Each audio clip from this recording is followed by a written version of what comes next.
Welcome to the Cigarfield Sobers Gymnasium, the namesake of renowned cricketing legend and national hero of Barbados, Cigarfield Sobers. While the crop over fever is infectious, so is that of road tennis, our indigenous sport. Where locals are anxiously looking forward to seeing who will be crowned champion of the first national event for 2022 and take the big prize of Barbados $20,000.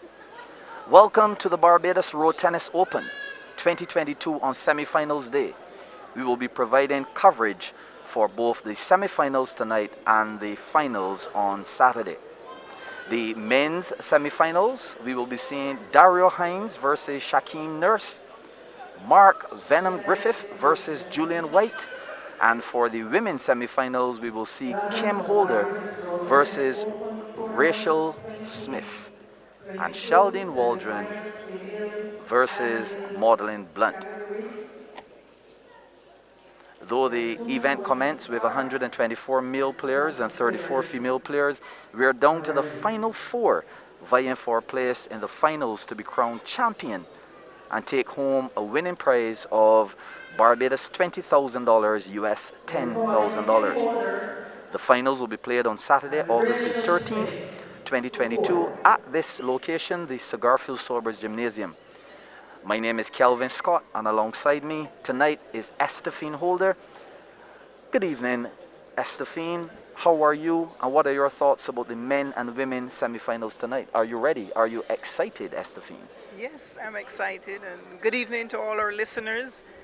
As Kevin said, my name is Estefine Holder, and we're here to witness the semifinals of the Barbados Road Tennis Open 2022 Championship. And what an occasion it is, the beauty that we can see all around us, families and friends and all out here tonight. And on court, we're going to soon be seeing Kim Holder and Rachel Smith. Kim Holder attended the St. Jude's Primary School and the St. George Secondary School. And she says that her inspiration to play tennis has been her mom. She says that she has a number of favorite things: playing sports, cooking, listening to music, eating, especially grown provision.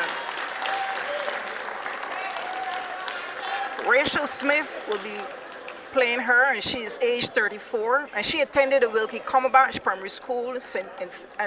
Michael Secondary School. Her favorite color is gray, and she started to play tennis at the age of 9.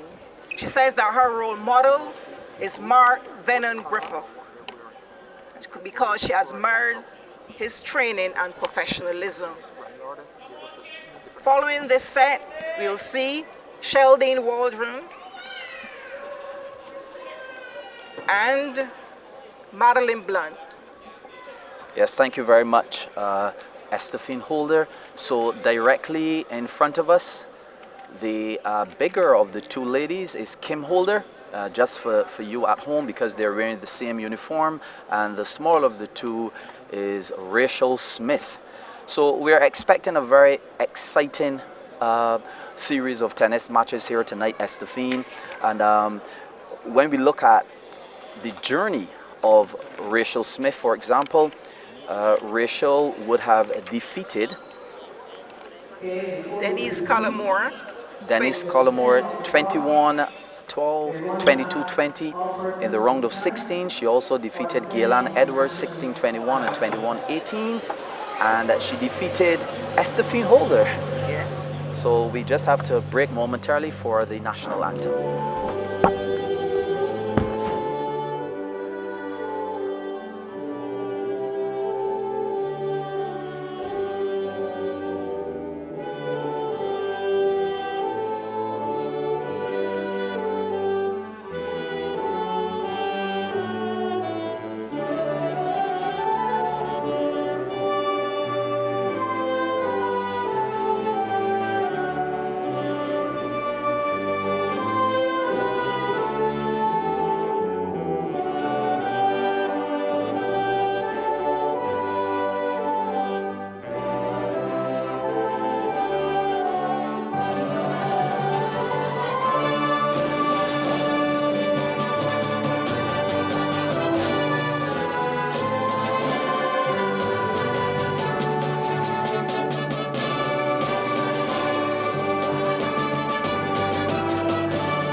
we're back with you, viewers at home.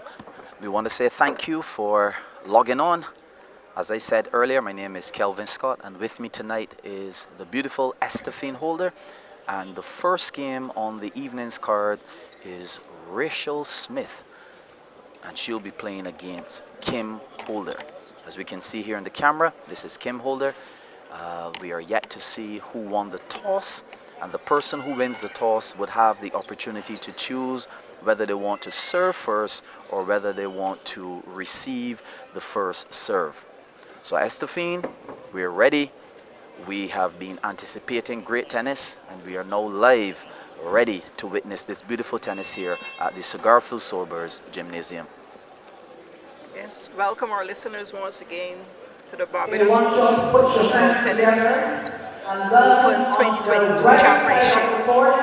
Put your hands together and welcome Rachel Smith. So as we mentioned before, in the camera's view right now is Rachel Smith. She's looking like a champion. She seems very confident, Yes. Estefine. And you can hear some loud cheers as well for Kim Holder. We just want to mention that in the previous meetings between these two individuals, Kim would have defeated Rachel over 9 times, but Rachel has been preparing very heavily for this particular bout, and she believes strongly that she's gonna have a good showing here tonight, even though Kim has been victorious on so many occasions. So Estefine, we should be expecting some really good tennis. Rachel has been playing quite consistent recently, and we know Kim is what you may be considered as a big day champion. So they are soon about to start. Yes, we're going to soon see how the game is going to progress. They're just knocking up on the court for a few minutes. Then we'll be on our way here at the Wildy Gymnasium. Yes, and it's quite interesting to see how they will transition from the normal asphalt court to this concrete wood. So let's see how this game will go.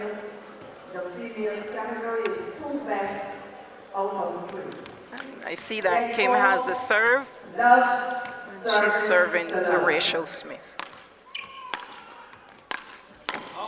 So that's Love serving to 1. Unforced error by Kim. Serving center court.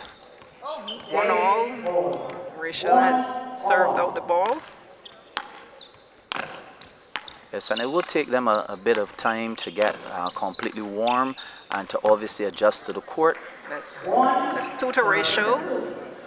1 serving to 2. The ball The just scores away. are level at this moment.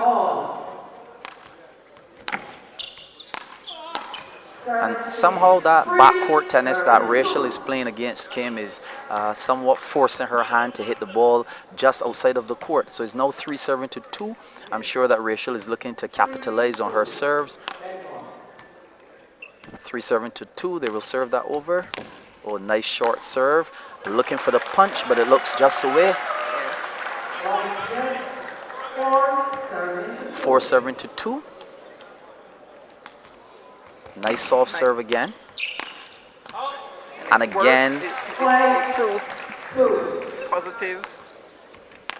Yes, and as I mentioned before, these soft serves somehow creating some difficulty for Kim.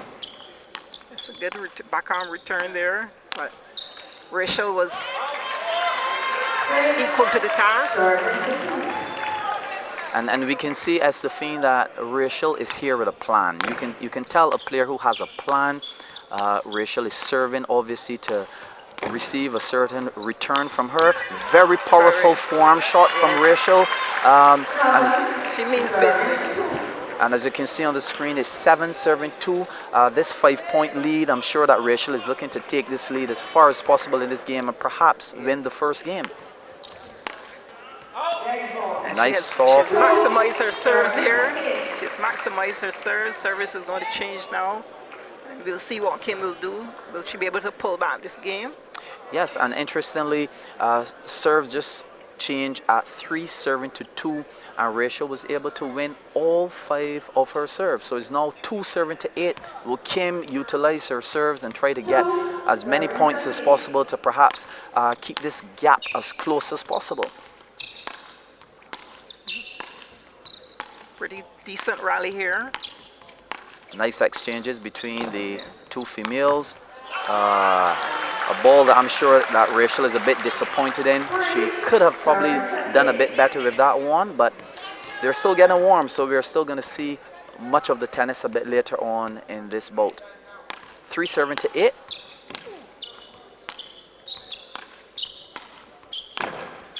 And I'm sure, as Safine, that Rachel is quite aware of the fact that if she allowed Kim to have that attacking style of tennis that she usually exhibits, it is going to put her in a very difficult spot here tonight. Very true. That's very true, Kevin. That's quite true. So 4-8. Oh, very Excellent powerful serve. Yes. We call that an ace. Yes. 5-8, and just as we predicted, Estefine, Kim is looking to get as many points as possible from her serves. That one is out, so a 6-8. Now the gap is beginning to close in, 2-point lead only. Excellent on Kim's part. She actually pulled herself back into this game. Yes, so it's now 8-7. Kim won all 5 of her points, and that is exactly what we had predicted. We know she would come with some powerful serves.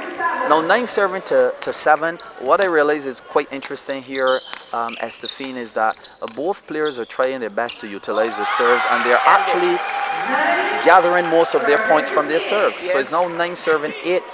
This first game seems to be a very close game. We're just about midway in this game, so we can't call it as yet. Right. 9-8. Rachel has the serve, and let's see if Rachel can perhaps get as many points as possible with her serves. 9-8.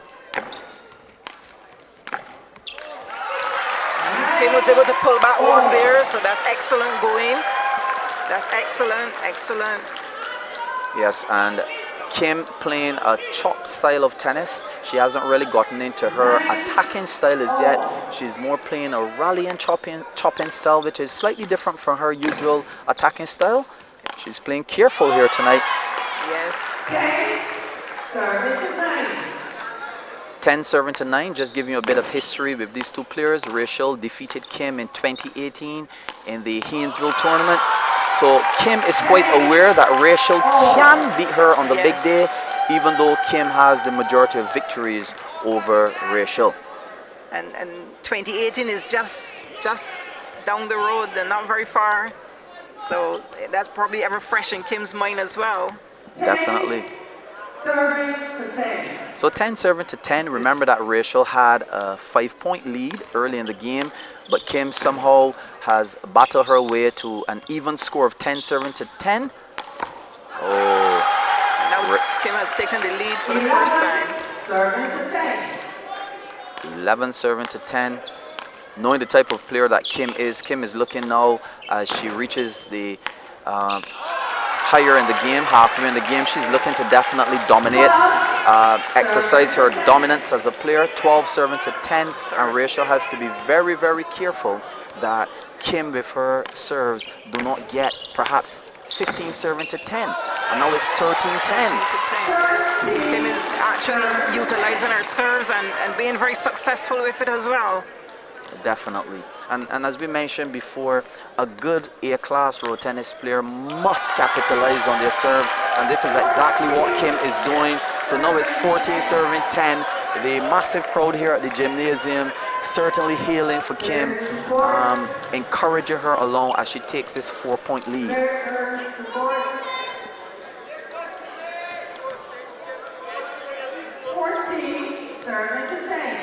14-10 in this first game between Kim Holder and Rachel Smith. Just as we predicted, Kim has won all 5 of her serves. Rachel needs to at least get 3 to 4 of these serves to remain in this game, Estefine. Very right, very true, very true.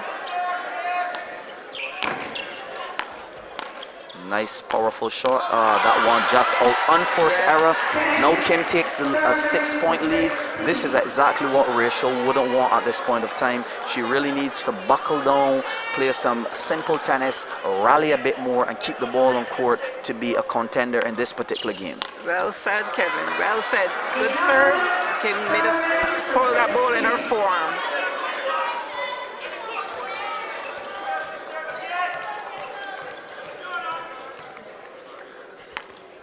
Nice soft serve to the backcourt. Oh, nice return off the net. Kim is beginning to attack, and this is exactly what I was telling you. Smashing shot through the forearm. Beautiful shot. Excellent. This is the Kim that we know that the crowd in the gymnasium is going well. Yes. We do not want Kim, or rather I should say, Rachel does not want Kim to become too comfortable with her attacking style. That's an excellent form shot down through Rachel's back arm. So 11 serving to 17. 12 serving to 17. Somehow that serve is creating lots of difficulty for Kim. So now it's 17 serving to 13.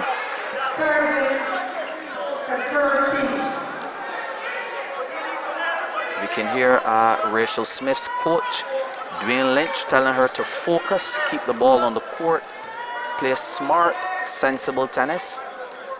Do not rush it, he's saying.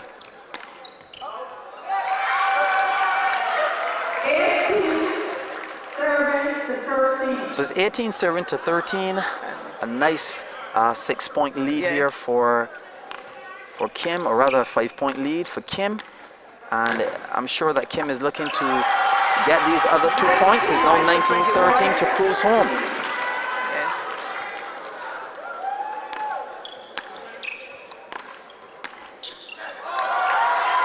See that powerful form again, driving that ball middle court. So it's 20 serving to 13 in this first game here. Kim striking that one just outside of the court. 20 serving to 14. Nice soft backarm serve. Nice return as well from Rachel Smith backcourt, creating a bit of difficulty. Yes. 15 serving to 20 now. I'm quite sure that Rachel is going to play some very smart tennis and perhaps look at juicing the game, as they call it, which is 20 serving to 20. Just reminding you that a road tennis game has to finish by 2 clear points. So if both players reach 20 together, the game would have to finish at 22-20, for example.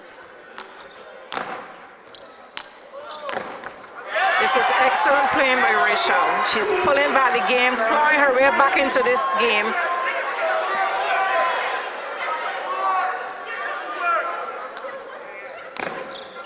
Yes, 17 serving to 20 now. Just a 3-point gap. Rachel is, this is going to be an interesting game. Rachel is trying to get as many points as possible from her serve. Let's see what she can do. Kim only needs 1 point to get home in this game. And that one's out. So it's 18 serving to 20. The crowd here is cheering on Rachel. She's thrilling, but they're enjoying the exciting tennis that she's playing. Some nice soft serves again. That one chop, and that one is outside. 19 serving to 20. What is this? This is excitement, yes. Let's see if Rachel can win her final serve.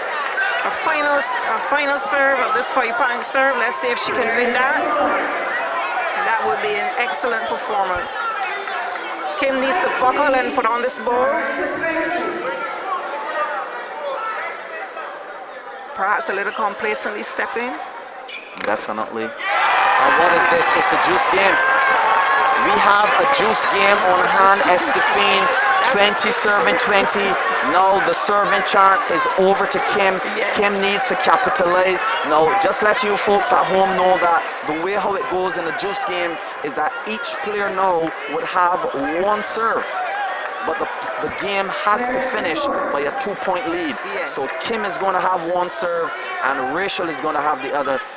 20 serving to 20.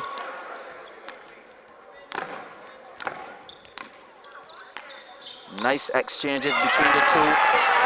And Rachel has come ascendancy. from 2014 now to be leading 21-20. That's great playing. And you know, you can tell the countenance on Kim's face is suggesting that she's very disappointed in the fact that she had such a major lead, and now that gap has closed all the way down to 21 serving 20. And with Rachel having the serve, because it has seemed to be a serving game, the advantage is probably with her. Very good point, Estefine. Very good point. Nice exchanging. Each player trying the best not to spoil. Well, it's back to 21-21. This is excitement at the Wilde Gymnasium. And yes, Estefine, it is a bit nerve-wracking. We're sitting in the commentary end, and we are pretty much nervous because of the game, so you could imagine the players.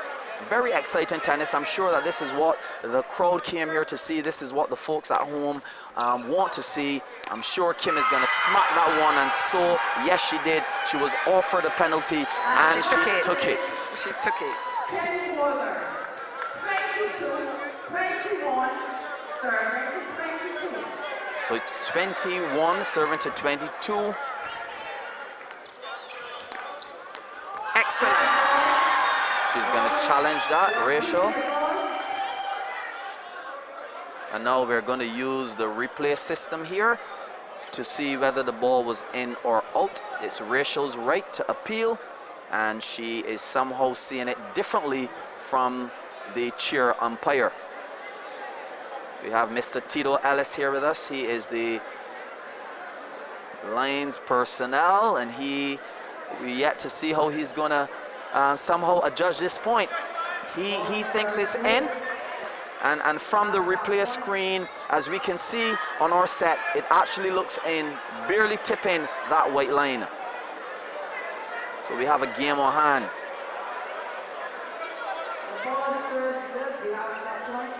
So we will play over that point. In the Bajan parlance, we call it a huff, meaning to squash it. So it is now 21 serving to 22. Rachel given a lifeline somehow in this game. Pushing that one back court, looking to attack. That's a very close call. How would the chair umpire call it? It's 22 22 all. all. The score is the same again. It's a ding-dong battle here in this first game. Ding-dong battle here. And Estefine, who would have thought that this first game would have been so exciting? Usually the first game is a game that the players would use to somehow warm up. Yes. But this first game is very, very exciting. Yes, and Rachel has brought her experience coming from 2014. She's brought her experience to bear on this game and has taken it to 22-22. It seems as though there's another controversial call. Kim somehow is questioning that. So we have the call from Mr. Tito Ellis. As we see the replay, he's going to determine whether the ball was in or out. This game is nail-biting. It is very close. It is very exciting. And we hope that you viewers at home are enjoying it as much as we are, Estefine. Yes, yes. We'll soon know in just a few seconds. And remember that the ball only has to barely touch the line, and it's still adjudged as in.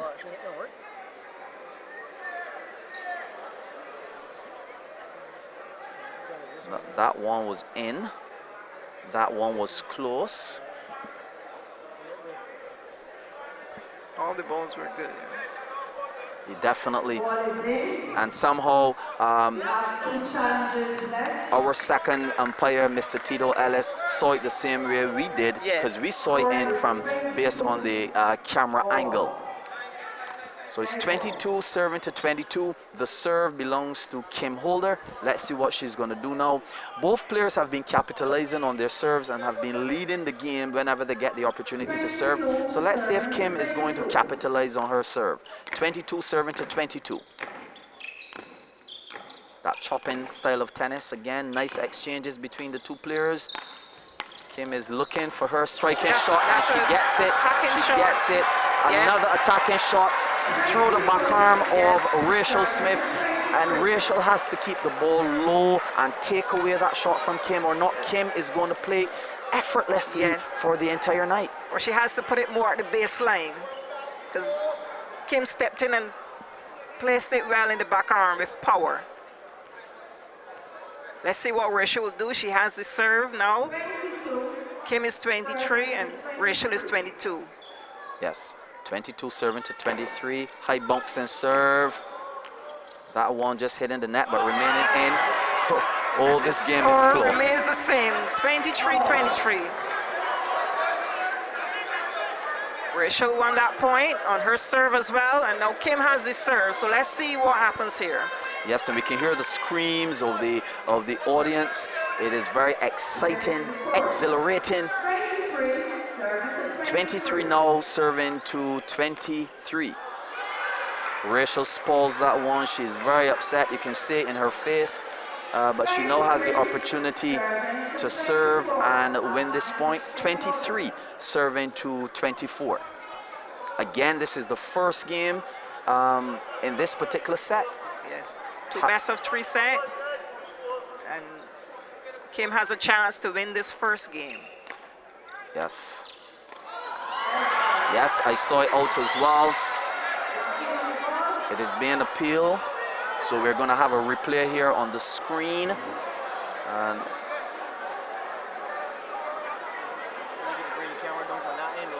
And again, Mr. Tito Ellis is here to adjudge that ball. Very close. Tito is saying that he would need the footage from the other angle because it's a bit too close for him to call.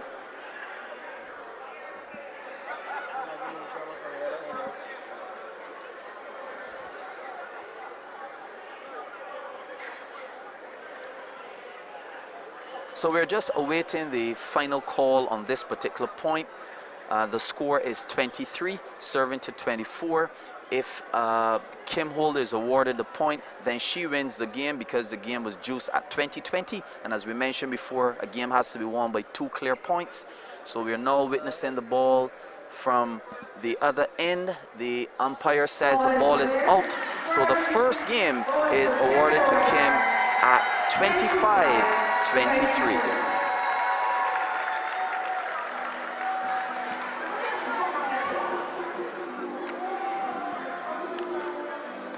Very interesting first game. Very interesting. Excitement galore.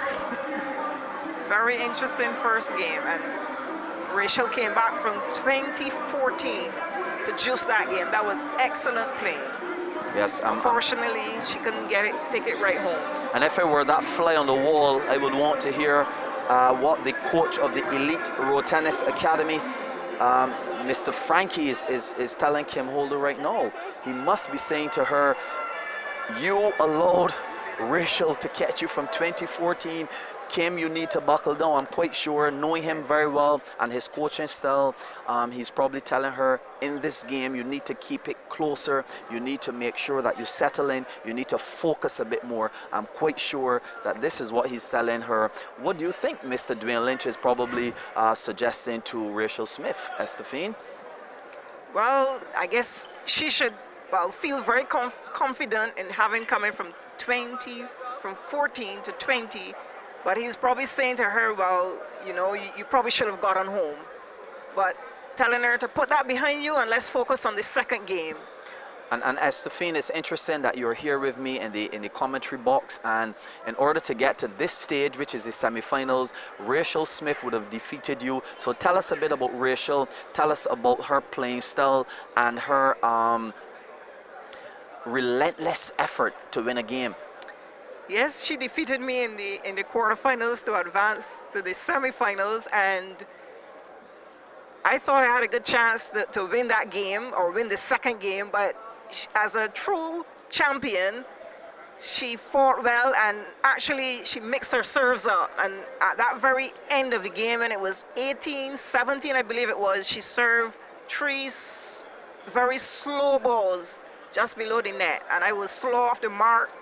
So she has a bit of variety. She has some variety in her game, and I think that afforded her to come back from 14-20 And we should see an interesting second game here. Definitely. And as we mentioned before, Rachel defeated Kim Holder in 2018 in the Haynesville Women's Open. And now when we consider the fact that we're playing for 10,000 US dollars or 20,000 Belgian dollars, players will play their heart out in an effort to get that type of money. Yes, that is very, very true. And Rachel showed that. It was evident in that first game where she put her head down and buckled down and came back and juiced that game. And definitely she may be a bit disappointed in coming from 2014 and still losing the game 23-25, but she should have enough confidence knowing that if she comes from a 6 or 7 point lead, that she should be able to keep this particular game close. So it's love serving love. The serve belongs to Rachel Smith. It's now love serving to 1. Rachel seemed to have started the game with a bit of aggression. He hasn't served her well as yet. She's 2 down. Those points go to Kim. Love serving to 2. Sometimes Rachel is referred to as that volatile player who sometimes can get a bit upset when she's trailing. She really needs to focus here. Kim going for the short ball, which we call an injection in tennis, and it's now 1 serving to 2. Rachel applying a bit more power to her serves. I'm not sure why she's somehow employing that form of tennis since the soft serve worked for her in the previous game, and now it's 3 serving to 2. Perhaps she still has that first game in her mind, but she has to put that game out and just restart. Yes, and it's really hard to get a game like that out of your mind when you fought valiantly from 6 or 7 points behind to juice a game and then to lose. It's very difficult. It's a psychological disadvantage in some cases. Nice chop ball by Kim. 5 serving to 2. I'm sure, Estefine, that Kim is looking to take the lead in this game and not give it up, knowing the type of player Kim is. It is true. You can see she refused to play her backarm just now. She just stepped around and wanted to punch that ball in her with her forearm.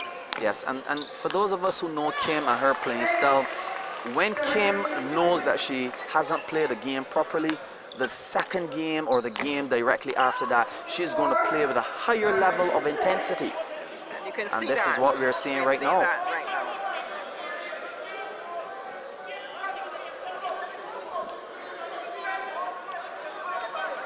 Kim has a 2-point lead, and Rachel is serving here. She served to Kim's forearm.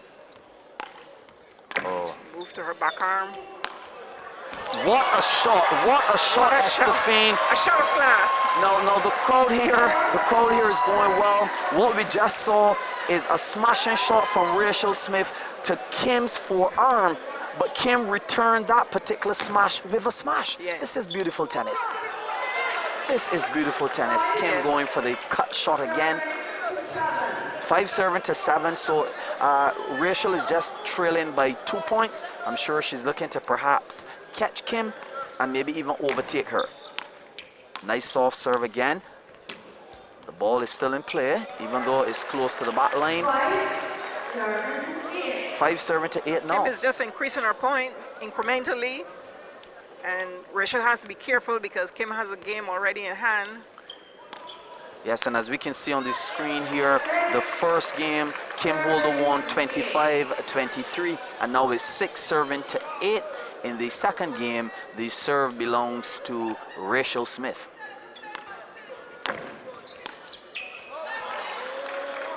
Nine serving to 6. It's a 3-point lead, and service change. Kim is going to serve now. Yes, definitely. And we're seeing a bit of disappointment on the face of Rachel. Quite sure that after such a hard fought game earlier, she's looking to be a bit closer to Kim in terms of scores. Well, it's 7-9, that's not too bad, just a 2-point lead. But knowing Kim's style, Estefine, Kim is looking to finish this set in 2 games. Form short by Rachel. Kim dropped it a bit short behind the net, and Rachel was in. Definitely. And pounce on it like a tiger. Yes, and especially at this A-class level, anytime you put a ball just behind the net at such height, it will get hit. Hit was what Rachel did. And Rachel has been able to come back into the game. And now she's gone ahead by 1 point. 9-7 to 10. So that 3-point gap that Kim had is now gone. So it's 10-all in the second game here, in the first set of games at the semifinals of the Barbados Road Tennis Open Championship 2022. Up next, we have Sheldon Waldron versus Maudlin Blunt. 10-7 to 10. Rachel Smith with the serve. Nice soft serve again. Kim going back court with that particular one. A center court shot. Nice short ball from Rachel. And Rachel was equal to it. She was equal to it. She had missed one earlier, you remembered, but she was there to it.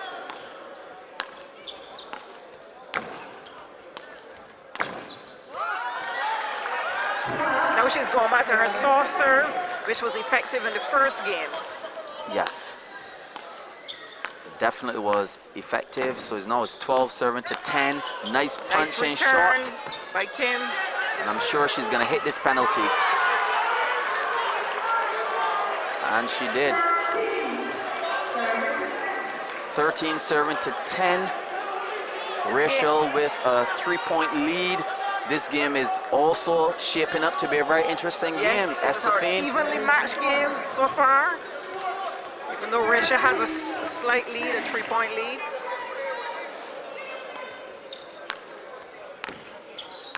Both these ladies are playing well. So 13-7-11 here in this second game. Rachel just measuring the court, looking to get a lot out of her serve. That particular point, going to the back arm. Teasing and testing the back arm again. Nice defense from Kim. We know her to be an attacker, but she's defending. But she was not able to withstand that powerful shot from the forearm of Rachel Smith. Yeah, that was an excellent forearm shot. Yeah, so it's now 11-7 to 14. Kim Holder has the serve, as we can see here on the camera. This is Kim. She has the serve, and I'm quite sure that she's looking to gather as many points as possible from this 5-point serve. Yes. Rachel should be thinking that she needs to get at least 3 of Kim's points at this juncture here, 14-11. At least 3 of her points. Oh, nice powerful serve. And you see sometimes, Estefane, we know that when a player serves a powerful backcourt serve, the opponent has no choice but to shuffle their feet, step back, and try to put on the ball, oftentimes knocking it outside, and that's just what happened. That's a great serve. Very smart. That's nice. Set of tennis from Kim. She started with a powerful forearm serve, and now she went for that light, soft serve. It's smart tennis. Very, very smart tennis. And here we are seeing, Estefane, the experience of Kim Holder coming through in this particular game.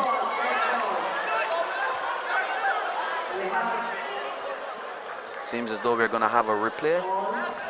Controversial call on that particular point.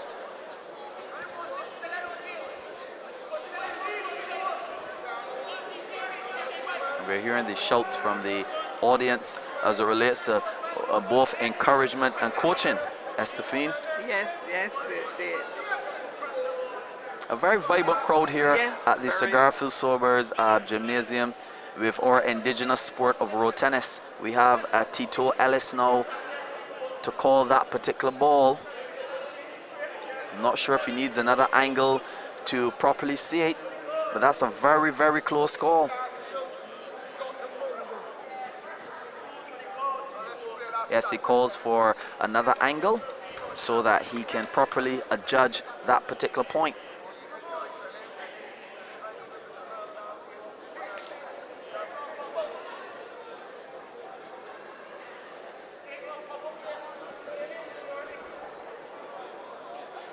This ball looks away. Yes, yes, it is called away. and therefore the point is awarded to Rachel Smith. So 13 serving to 15. Kim is trailing by 2 points. Rachel lost the first game 23-25, even though it was a valiant fight. Let's see what she can do in this game. She's 6 points away from winning. She needs to focus, buckle down, and play some tennis. Very good serve there from Kim Holder. A center court, powerful serve, creating lots of difficulty. She tries it again, but Rachel was able to put it on. Short ball for short ball. What Kim has done in her serves is to mix the serves out. She's not served any one particular serve. She's given her power, she's given her soft, short. She's just mixed her serves up, and it has been effective. Very, very effective. And again, a good road tennis player needs to have a good arsenal of serves. Some short ones, some long ones, some forearm serves, some backarm serves, center court. That is what makes a good complete road tennis player. Oh, the ball is still in play. Another penalty. And interestingly, Rachel comes from a football background. Her nickname is Figo, and she knows what to do with a penalty. Yes. She definitely put that one away. So now she's taken the lead by 1 point. It's now 16 serving to 15. Rachel going for the soft serve again. Nice exchanges between the two players. Somehow an unforced error. She knocked that one away. Oh, 17 serving to 15. The point was hers. That's why she nonchalantly just hit the ball. 17 serving to 15. I think Kim misjudged that one. Definitely. Then it dropped in and she was too late. Yes. And Rachel coming around to her backarm to play that particular shot in a forearm style, but her timing was a bit off and her footwork was a bit off, and she hit that one into what we consider the 8-inch enemy, the net. She seemed to have anticipated it would have been a higher ball. Oh, nice shot. Nice. A nice soft shot to the backarm. And the truth is, Estefine, and for those of you at home, every shot doesn't have to be a hard shot. A shot can be a soft shot as long as it remains on the court and it is difficult enough so that the opponent doesn't get it on. That was a beautiful soft shot from Rachel Smith. Another short ball. Rachel is really thinking tennis here today. She's tall. She should have gotten that short ball from Kim. So now it's 17 serving to 18. Kim has the last serve in this particular game. Will she utilize her serves to try to get maybe 3 or 4 and win this particular game? Yes. So based on her previous serve, one would think that's what she will do. Yes, and Kim Holder does have a great arsenal of serves. So let's see what she will do with this particular serve. 17 serving to 18. She won the first game 25-23. Very exciting tennis here at the Sugarfield Sobers Gymnasium. She knocked that one wide. I can tell she's disappointed. Look at the countenance of her face. She now has to work a bit harder in the latter part of this second game.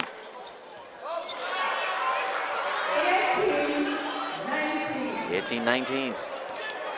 It's a seesaw battle here at the Wilde Gymnasium, the Barbados Road Tennis Open 2022 Championship. Yes, Estefine, another chop from Kim. Oh, 19 all with Kim to serve. This is going to be very, very, very tricky. Yes.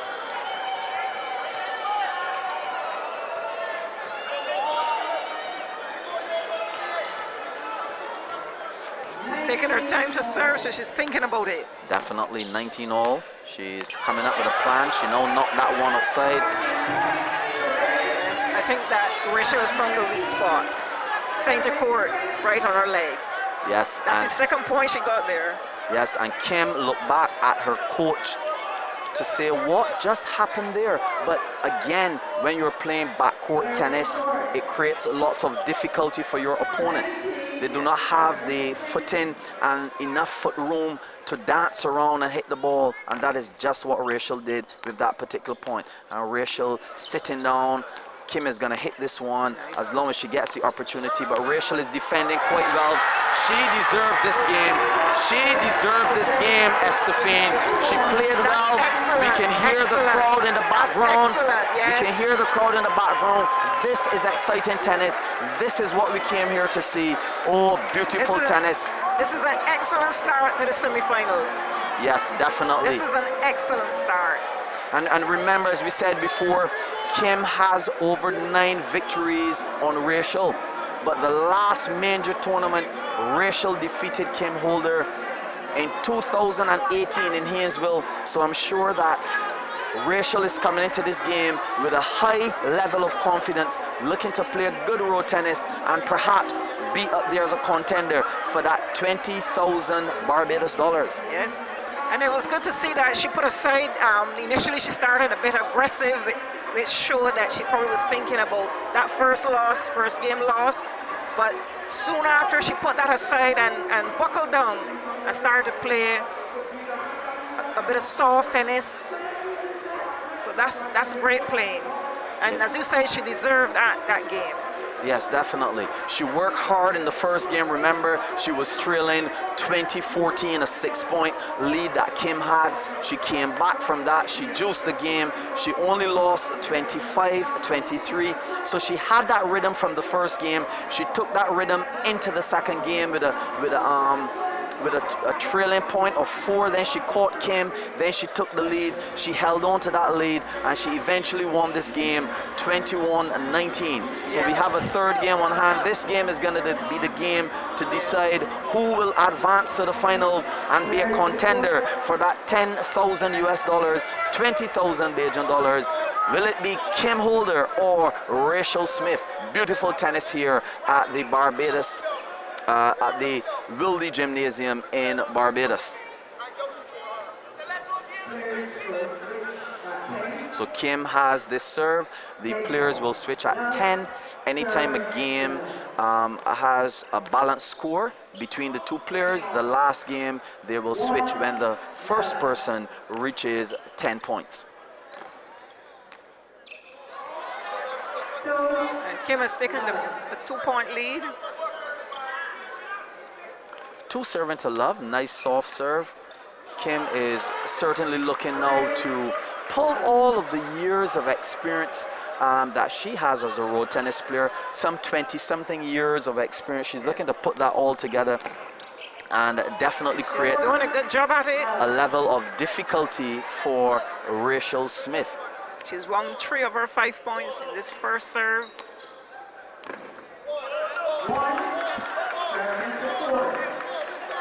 1 serving to 4. Rachel is going to serve now.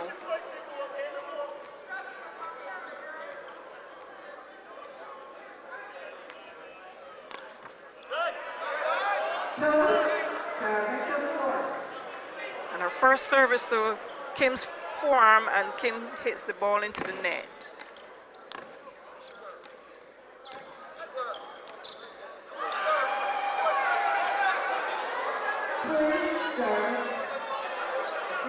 Kim is appealing that point, so we now have to go to the camera replay system to see exactly what happened there.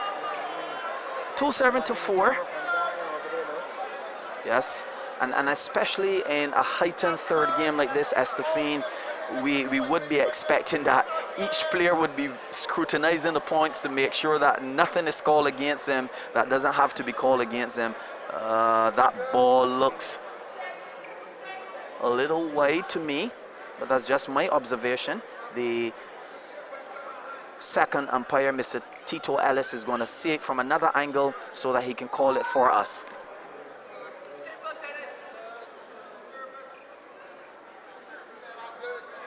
Yes, he sees it out as well.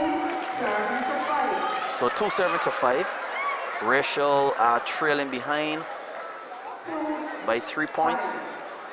And Rachel knows quite well that she needs to play a different form of tennis in this third game. This third game will determine who goes through to the finals. Yes, and you need to be more consistent here in this third game. You can't afford to let anyone get too far ahead because the first 2 games were very close.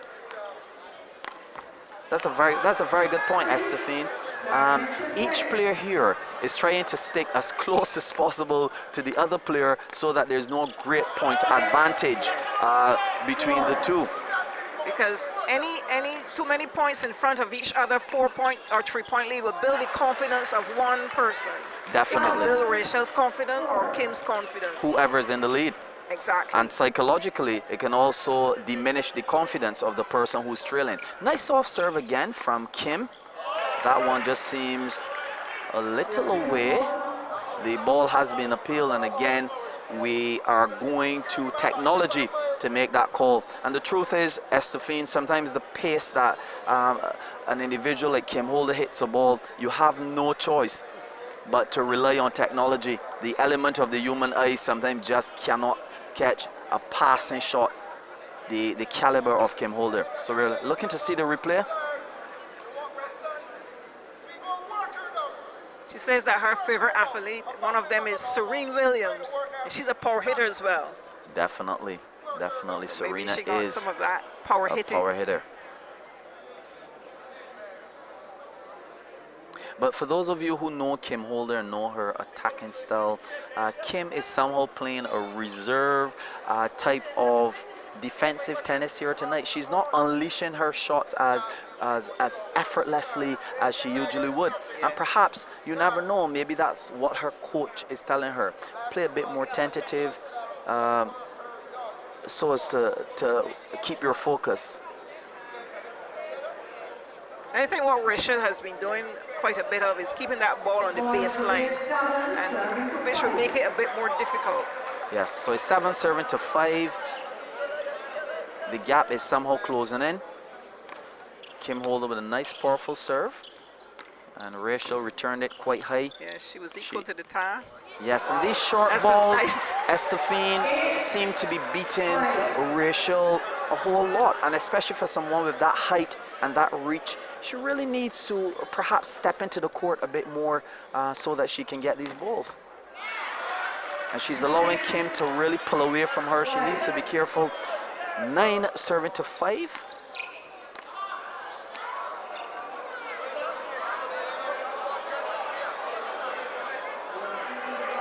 Why Kim would appeal the ball? Yes, so she has the right to appeal it. She's appealing it. It was very close to the line, and we're now going to wait to hear from Mr. Tito Ellis how he saw that particular ball.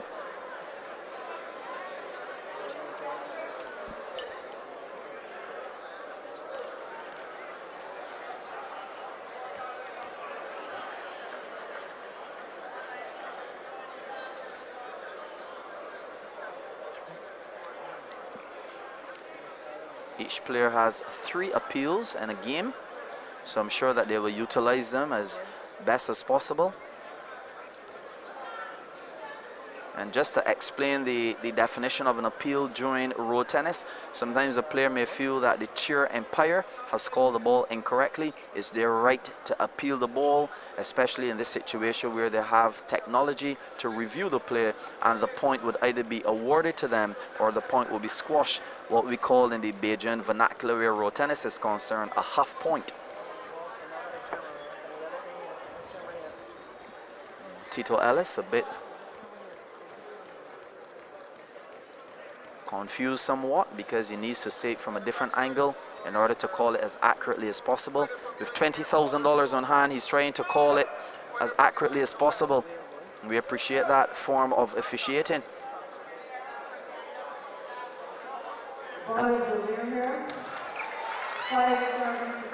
So 5-7-10.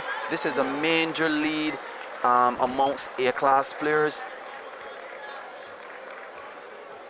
And Rachel just went to the coach's corner to perhaps get some words of encouragement and some coaching advice as to perhaps how she can perhaps get this gap a bit closer. So they're going to change size as well. Rachel they reached 10, and it's a third game, so they're going to switch the sides on the court. Yeah, so as we mentioned before, anytime the scores are locked in terms of the game, Rachel won the second game, Kim won the first game, so now the score is 10-5. So the players would switch the court so that each player would be advantaged to have both sides of the court in the final game. Remember that this particular semifinals amongst the ladies would be playing 2 best of 3, so this is the final game. 5-7-10, Rachel Smith with the serve, nice soft serve, a high ball return, and Kim does the traditional shot, which is to hit it as hard as possible through the back arm of Rachel Smith. So her confidence is out because she had a 5-point lead. And now it's a 6-point lead. Oh, unforced error by Kim. But I'm sure with this 5-point lead that Kim has, she's gonna experiment a bit more perhaps and hit. Oh, the racket hit into the backcourt, putting some spin on the ball. I'm not sure she intended to do that, but it definitely benefited her with a lot of spin on the ball. And she has a 6-point lead. Kim has a 6-point lead, and we're going to see her probably express herself a bit here now. And she's going on to 30. So 7-point lead. The game is in Kim's favor. Definitely. Rachel with a nice soft serve. Kim going backcourt, getting a high return, and she is hitting these returns. So now it is 14-6. And Kim now is in the driving seat of this last game. She's trying to express herself here. She's almost dancing on the court. 15-6. This is an entire 9-point lead that Kim has right now, and Kim is going to try her best to cruise home with these next 6 points. Powerful serve, center court. Return by Rachel. It looks outside to me, but we are going to wait for the official call from the replay.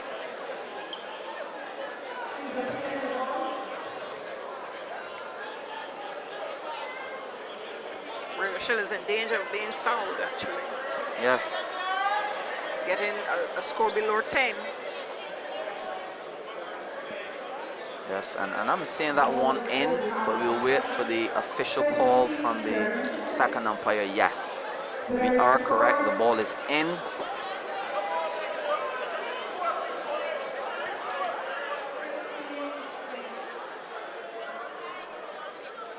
(15-6). Rachel Smith going over to the chair umpire just to clarify that particular point. Is now 15-6. Major lead Kim has in this particular game, the third and final game in this set. 15-7. Nice cross-court serve, creating lots of difficulty, but Rachel returned it well and created some more difficulty for Kim Holder. Nice center court serve there from Kim. She hits it high. This is a penalty. And as expected, Rachel hit it. Nice. But this ball is bouncing high, and both females are a bit tentative as to whether they will hit it or not. Rachel won that rally there. And Rachel is creeping her way back into this game. Yes. 10-15. And again, we remember from the first game, Rachel was trailing by 6 points, and Rachel eventually juiced the game at 20-20. So it is not beyond Rachel to perhaps have a score of maybe 17-13 and keep the score as close as possible. Kim is rejoicing as though the point is hers. From my point of view, it looks correct. It looks in. It looks in to me too, but again, we are not dependent too heavily on our eyesight as we have the technology here to do a beautiful review for us. It looks quite line-ish to me. And Tito Ellis is calling it in. He's our second umpire. He's reviewing the replay on our screen next to us. Kim anticipated it was going out. She Yes. didn't make an effort. And at this stage, as A-class players, especially in a final game, you want to make sure that you play upon every ball. You do Yes. not want to assume that the ball is out. It can be very dangerous to assume. Ball just away. I think Kim thinks that she has enough points. 10-15 it was. It's now 11-16. Well, we know dangerous overconfidence can be. So Kim will need to buckle down and focus on this particular game. There's a nice rally here. Unforced error. Rachel walks away in disappointment. You can tell she expected to do much better with that particular shot. I think she played a bit too early there. Definitely. So now it's 11 serving to 17. Just 3 points to 21. Yes, I'm sure Rachel is hoping to Rachel perhaps change the serves at 17-13. Keep it a bit closer.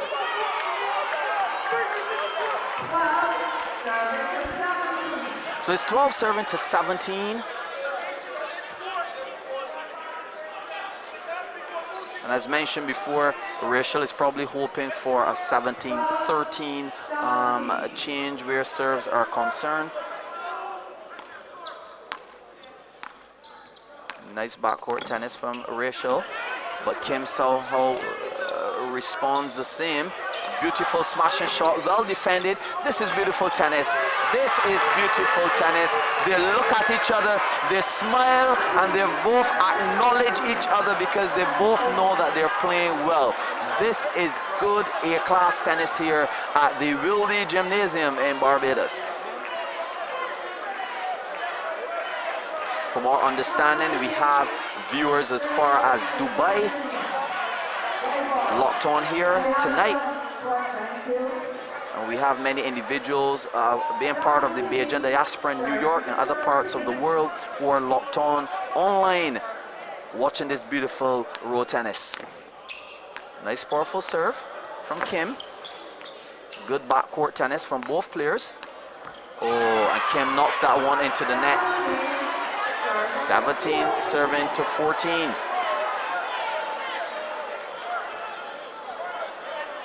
So Kim just needs 4 points to get home in this particular game, but Rachel is fighting valiantly. Nice short ball, twisting and turning, utilizing the entire court. Another short ball. It appears as though Rachel is going to appeal this one. Perhaps this is her last appeal. They're working Mr. Tito Ellis very hard tonight, and he calls that ball in. And we have a game on hand.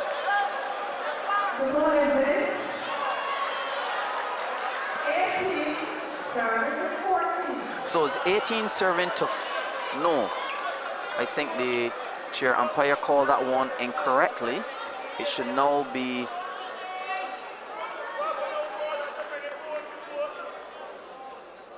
17-15, but I stand corrected. Exactly, so Rachel has one more appeal left. 18 serving to 14. The point was awarded to Kim.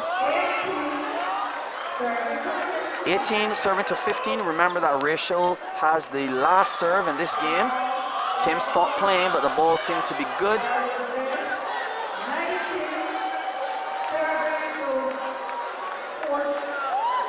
So it's 19 serving to 15.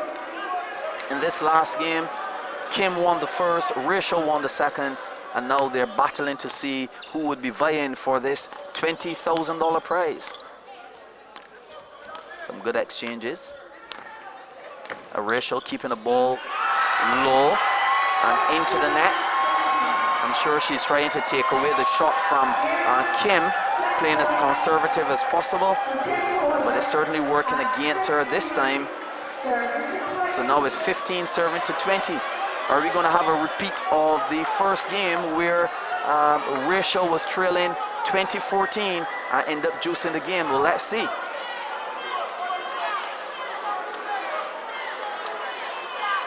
The crowd is shouting for Rachel, somehow perhaps viewing her as the underdog here tonight. 15 serving to 20. One more point, and Kim is a finalist in this Barbados Road Tennis Association Open Tournament.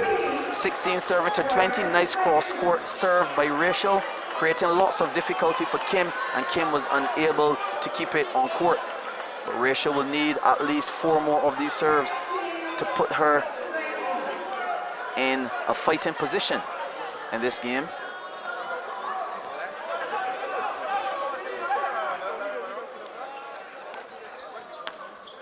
Savage 16 serving to 20. Nice short ball again, but this time Rachel reaches it. Ball going back court. Nice center court tennis. Beautiful exchanges from both ladies. Oh, but Rachel spalls that one, hits it into the net, and Kim with her left hand raised in the air. She's on her way to being a finalist in this tournament. She hugs Rachel, appreciating her effort and acknowledging her good tennis that she played against her. But unfortunately, Rachel lost, and now Kim has won this game 21-16. The first one she won 25-23. The second one Rachel won 21-19. And in this third and final game, as we mentioned before, Kim came away victorious at 21-16.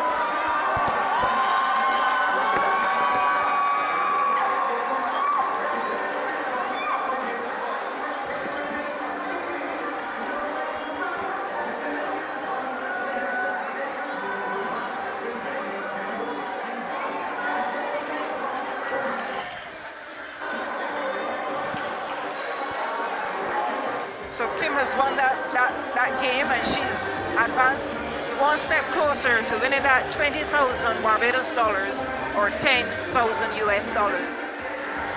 That's a great accomplishment on Kim's part, and Rachel played very well as well. The upcoming game, the next game that is coming up, is the game between Sheldon Waldron and Marilyn Blunt. Sheldon Waldron started playing road tennis in 2011 in Haynesville, St. James. And over the years, she's won a number of championships. She won the Clash of the Titans in 2015 and 2017, the Carlton and A1 tournament and Touch of Class championships. She is the winner of the Monarch of the Court in 2017, and the first prize in that tournament was a car. She has also been the finalist in the Silver Hill Championship 2018. And Sheldon Waldron has been a finalist in the Q Point Road Tennis Festival Shotgun in just March of 2022. Sheldon has played Marilyn Blunt on only one previous occasion in the finals of the Q Point Tennis Festival. It was a shotgun tournament nevertheless, but she won it. Sheldon Waldron reached the round of the 16 by defeating Darya Hines in the round of 18. She also defeated Abigail Haynes 17-21, 21-18, 22-20, and defeated Mary Cumberbatch 21-7, 21-10 in the quarterfinals to reach the semifinals. Marilyn Blunt, she is 42 years old, and she started playing road tennis in 2017 at Arubis Sports Club. She has won 4 championships to date. In Barbados, she won the Touch of Class tournament at the Q Point Road Tennis Festival. In St. Vincent, the place of her birth, she has won 2 championships. And she has beaten Sheldon Waldron just on one previous occasion. Maudlin Blunt reached the round of 16 by a win with Cheryl Braffett. In the round of 16, she defeated Andrea Johnson Leacock 21-5, 21-6. She defeated Jessica Holder Vaughn 21-10, 21-6 in the quarterfinals to be here at the Barbados Road Tennis Open 2022 Championships. Yes, thank you so much, Estefan Holder, in my absence. Again, ladies and gentlemen, we're here at the Wilde Gymnasium in Barbados. And just to give you a background of this particular tournament, this tournament is really phase 2 of a plan by the government of Barbados to revive road tennis, and in doing so promote the sport to the world. Phase 1 started in 2021 when the National Road Tennis Independence Knockout Tournament 2021 was held on November the 30th, 2021 across the length and breadth of Barbados. The tournament was promoted and played within the 30 constituencies of Barbados, and the winner of each constituency received a prize of $1,000. There were also monetary prizes for second and third places. Some $100,000 in all was paid out in that particular tournament. The Barbados Road Tennis Open 2022 that we're presently witnessing is phase 2, as mentioned before, and it was launched on June the 1st this year. And this national tournament offers the following prizes for men and women. The first prize, 20,000 Barbados dollars. Second prize, 15,000 Barbados dollars. The third prize, 10,000 Barbados dollars. And the fourth prize, 5,000 Barbados dollars. And for those of you locked on in places as far as Dubai and other parts of the world, when we're calling these monetary amounts, just remember that it is 2 for 1. So for example, the 20,000 Bajan dollars that we're talking about is a fat purse of 10,000 US dollars. Up next, as mentioned by my co-commentator Estefine Holder, we have what should be a very exciting match between Sheldon Waldron and Maudlin Blunt. Now, the last encounter between these two individuals, Sheldon was defeated by Maudlin Blunt, and interestingly, that was Maudlin Blunt's first major tournament, and she won it.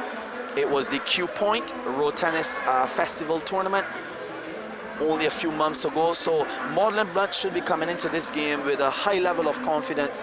However, Sheldon's confidence should still also be high, because Sheldon has been a winner of major tournaments over the years. So just stay with us as we bring the second game of the night to you live on this particular channel. And we just want you to know that the game is hosted tonight by Estefine. Yes, this game is hosted by the Ministry of Youth Affairs and Community Empowerment in collaboration with the National Sports Council and the Barbados Road Tennis Association. On behalf of the stakeholders, we extend a warm welcome to you, our listeners. Yes, thank you.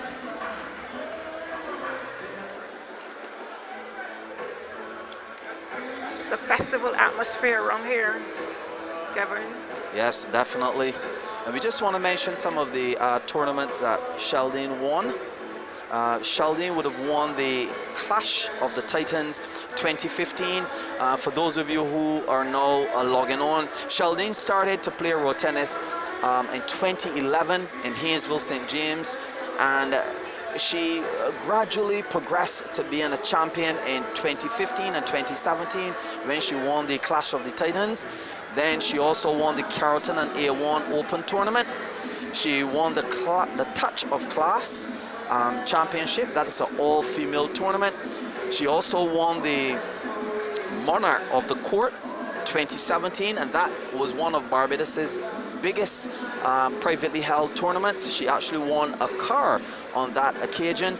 She was the finalist in the Silver Hill Championship 2018, and as we mentioned before, she was the finalist in the Q Point Road Tennis Festival Shotgun Tournament March 2022 when she was defeated by Maudlin Blunt. Interestingly, that's the only time that Sheldon has ever played Maudlin Blunt on a big occasion, and Maudlin Blunt won. So any predictions for the second game, Estefine Holder? Yes, well, this Q Point tournament was a shotgun tournament here at the Barbadosville Gymnasium, Cigar Festival Gymnasium here in Barbados. This is a 2 best of 3. This is a 2 best of 3 tournament, and so we'll see how it goes. But if we're to go by the first semi-final, then we're in to see an exciting second semi-final match between our ladies. And that's a very good point, Estefine. The dynamics of this particular game have definitely changed. In a shotgun tournament, you're playing one game, and in this particular tournament here, you are playing a 2 best-of-3 set. So you may be cold in a shotgun tournament because it's one game, and you may lose. But in this game here, where you are playing 2 best-of-3, it is more advantageous to both players in the form of warming up. Ladies and gentlemen, we're going to have coming on board now will be Sheldon, Waldron, and Marilyn Blunt. Please come to board. So we have as our chair umpire, number 1, Mr. Tito Ellis. And joining us, next to us, who will be doing the replays, we have Christopher Griffith. Again, as we saw in the first game, we realized that we relied heavily on the replay system when the chair personnel was unable to call a particular point. The coin is being tossed. It seems as though Maudlin Blunt has won it. She has decided to stay on this side of the court. So it appears as though Sheldon Waldron will have the serve. And for those of you at home, these players have a court on the outside where they were able to warm up before coming into the inside arena.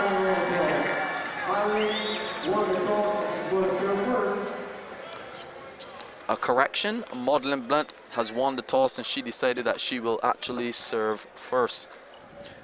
Maudlin Blunt has steadily improved over the years. She started at the Rubis camp, as we mentioned. She's now at the Elite Road Tennis Academy at BCC grounds, but she has improved tremendously.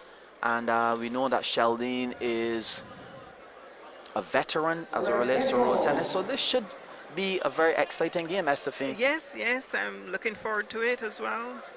And I believe that our crowd, they're increasing. So Maudlin. serving now is Maudlin Blunt, and she's serving to Sheldon Waldron on the other side of the court. 1 serving to 1. So Marilyn Blunt has won her first serve.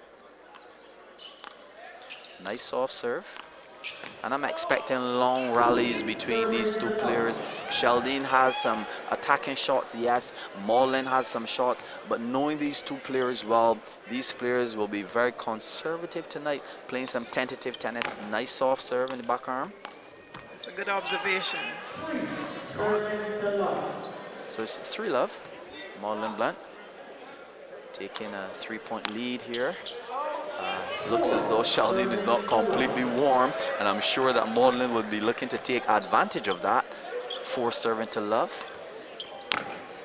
Beautiful soft serve to the back arm. Sheldon testing and teasing.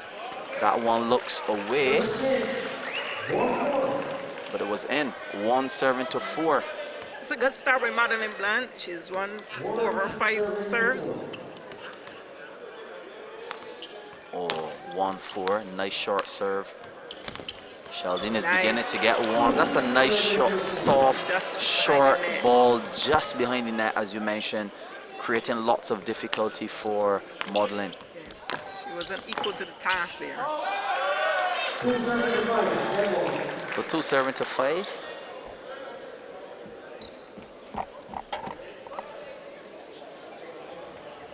We can sense a bit of nerves, though, from both players, and this is expected at this level. It's a big occasion. And on this occasion. Hopefully, in the second and third game, those butterflies that they may have may very well fly into the right formation, because they don't just disappear, as we would imagine, but the players become a bit more relaxed as they head into the second and third game. 2 serving to 5. Brief interruption from the lines personnel talking to the chair umpire, Mr. Tito Ellis. So Sheldon has 3 more serves, so let's see how she will use these serves here. If it will be 5-all.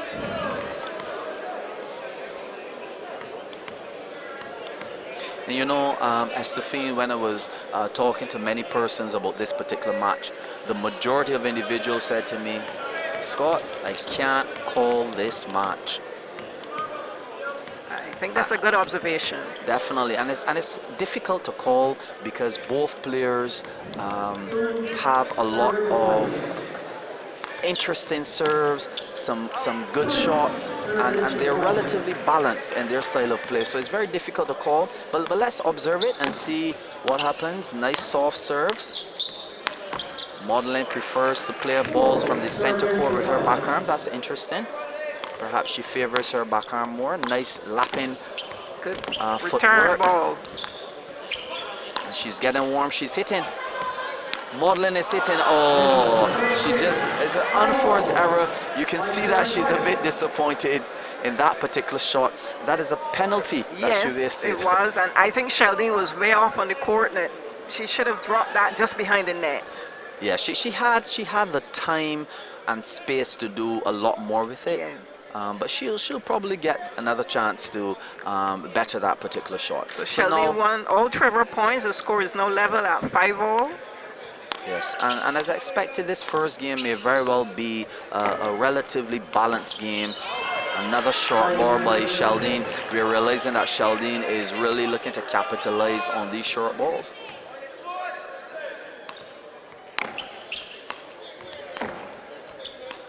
If Marilyn Blunt's coach is observant enough, he would realize that she needs to step in for these balls, and perhaps he would encourage her to utilize more footing and step into these balls so that she would get these short balls. So I'm 6-7 to 6. surprised with Sheldon's short balls. I don't associate her as a person with short balls, so maybe she knows something in terms of Madeline's response to them. Yes, and she has a very good coach in Eddie Best. He's one of Barbados's best road tennis coaches and fitness coaches, and I'm sure that he has analyzed Maudelin's game and tell her exactly how to play. Seems that way. At this level, Estefine, when you're playing for 20,000 Barbados dollars, 10,000 US dollars, you have coaches that analyze the opponent and tell you exactly what to do. It has reached that stage, this road tennis. Very professional. Short Yeah, she was ball. going for another short ball. But I believe in that particular one, though, that Maudlin was ready for that short ball. She looked that way. It depends, though. It's suppose she had to hit it, attack it. I yet to see her going up to hit one. Yes, yes. Aggressive, you know. Maudlin plays a very controlled type of tennis. Yes. Very tentative. Effective. It is effective. Yes, 8-7 here now. Close game as we anticipated. Sheldon looking for the shot. Beautiful form shot. Yes. And the ball was there. She could have done either one with it, and she chose to send it over to the forearm. Yes, and you will realize that most A-class players. It was a nice cross-court shot. Definitely. So 9-7-11, nice center court serve, creating some difficulty, and she gains a point. So now it's 10-7-11. Maudlin Blunt with the serve to Sheldon Waldron. The first game in this particular set. It's a nice rally here. Oh, that ball into the net. You can see how disappointed Maudlin is in that particular shot. The ball was high enough for her to perhaps manipulate that shot. Yes. Otherwise, maybe hitting it down the lane. But she went for that shot. I think she needed to dip her little, bend her knees a bit. She was too upright in trying to negotiate that shot. Very good observation. Oh, nice passing shot from Sheldon. Court light, or closer than that. And then when she gets a chance, she's hitting it aggressive in the back. And Yes. Maudlin is not like timing it or having her timing on well enough, so she's either slow or too upright. Yes, but she has gone to the court to her coach, as we can see here in the camera, and we're hoping that he can see where she's going wrong and perhaps tweak her game so that the score from 15-7-10, that she can perhaps keep that gap a bit closer. She needs to, because Sheldon is not the person who will let her come back. Certainly not.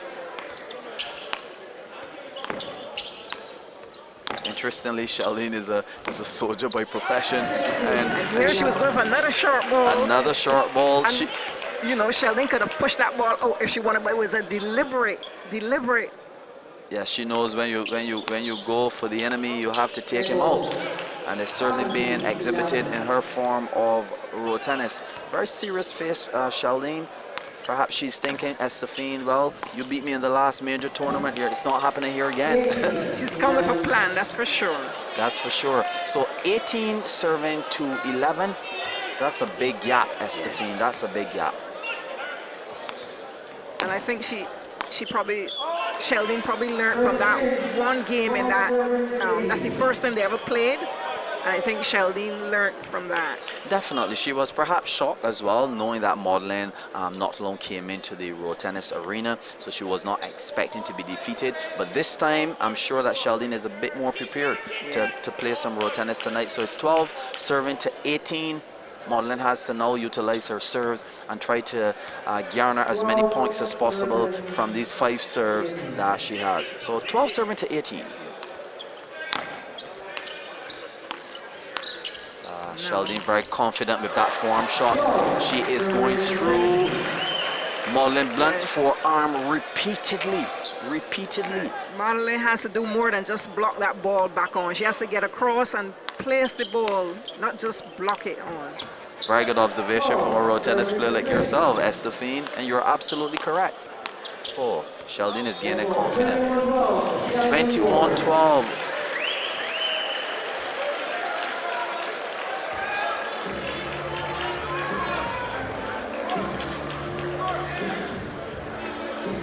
That's a big lead. It's a big win for Sheldon. Perhaps it's gonna bolster her confidence in this second game. Maudlin's coach really need to perhaps sit and talk to her, try to inspire her for this second game, because if she goes into this second game lacking confidence and Sheldon recognizes it, she is going to take advantage of it. That's the history of Sheldon Waldron. That is how she plays. Yes, and Sheldon, looking at her history, she's probably lost more of her first games. Normally her games go 3 games. So that was the game I think Maudlin should have fought to win. Not saying that she can't come back from behind. We just have to see what adjustments that she makes. And definitely, and you're absolutely right, Estefine. We're looking at a Sheldon Waldron that has won the Monarchs of the Court in 2017, as we mentioned. She won a car on that particular occasion. She was a finalist in the Silver Hill Championship.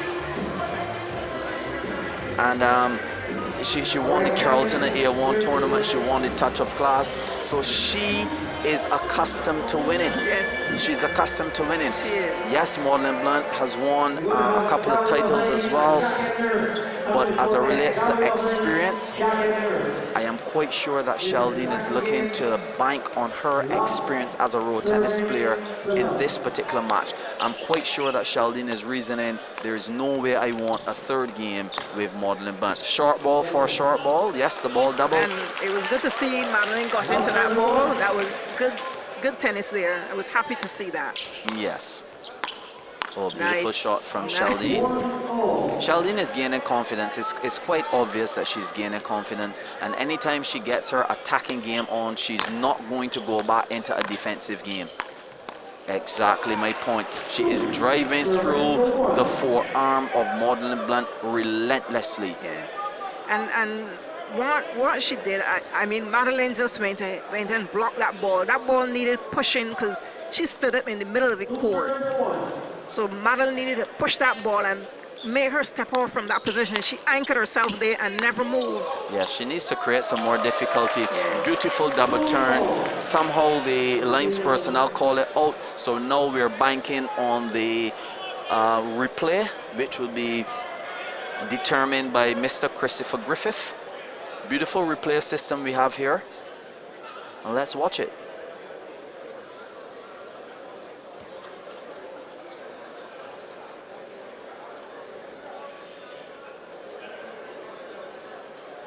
Again, we can see from the replay, Sheldon is building confidence.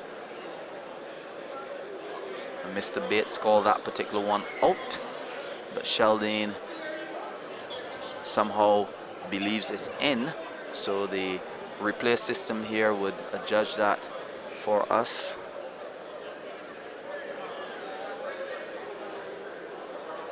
It's a beautiful attempt nonetheless, though. Yes. Let's see how it... It's almost as if she had Maudlin measured. I wonder if Mr. Griffith is going to call for this particular ball from a different angle.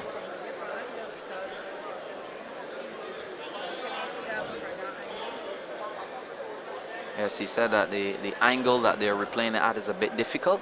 So thankfully we have several cameras here, so we'll see it from a different angle so that he will be in a better position to call that particular point.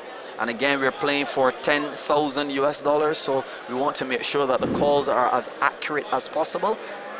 And Mr. Griffith is certainly trying his best to call a very accurate game of tennis here tonight.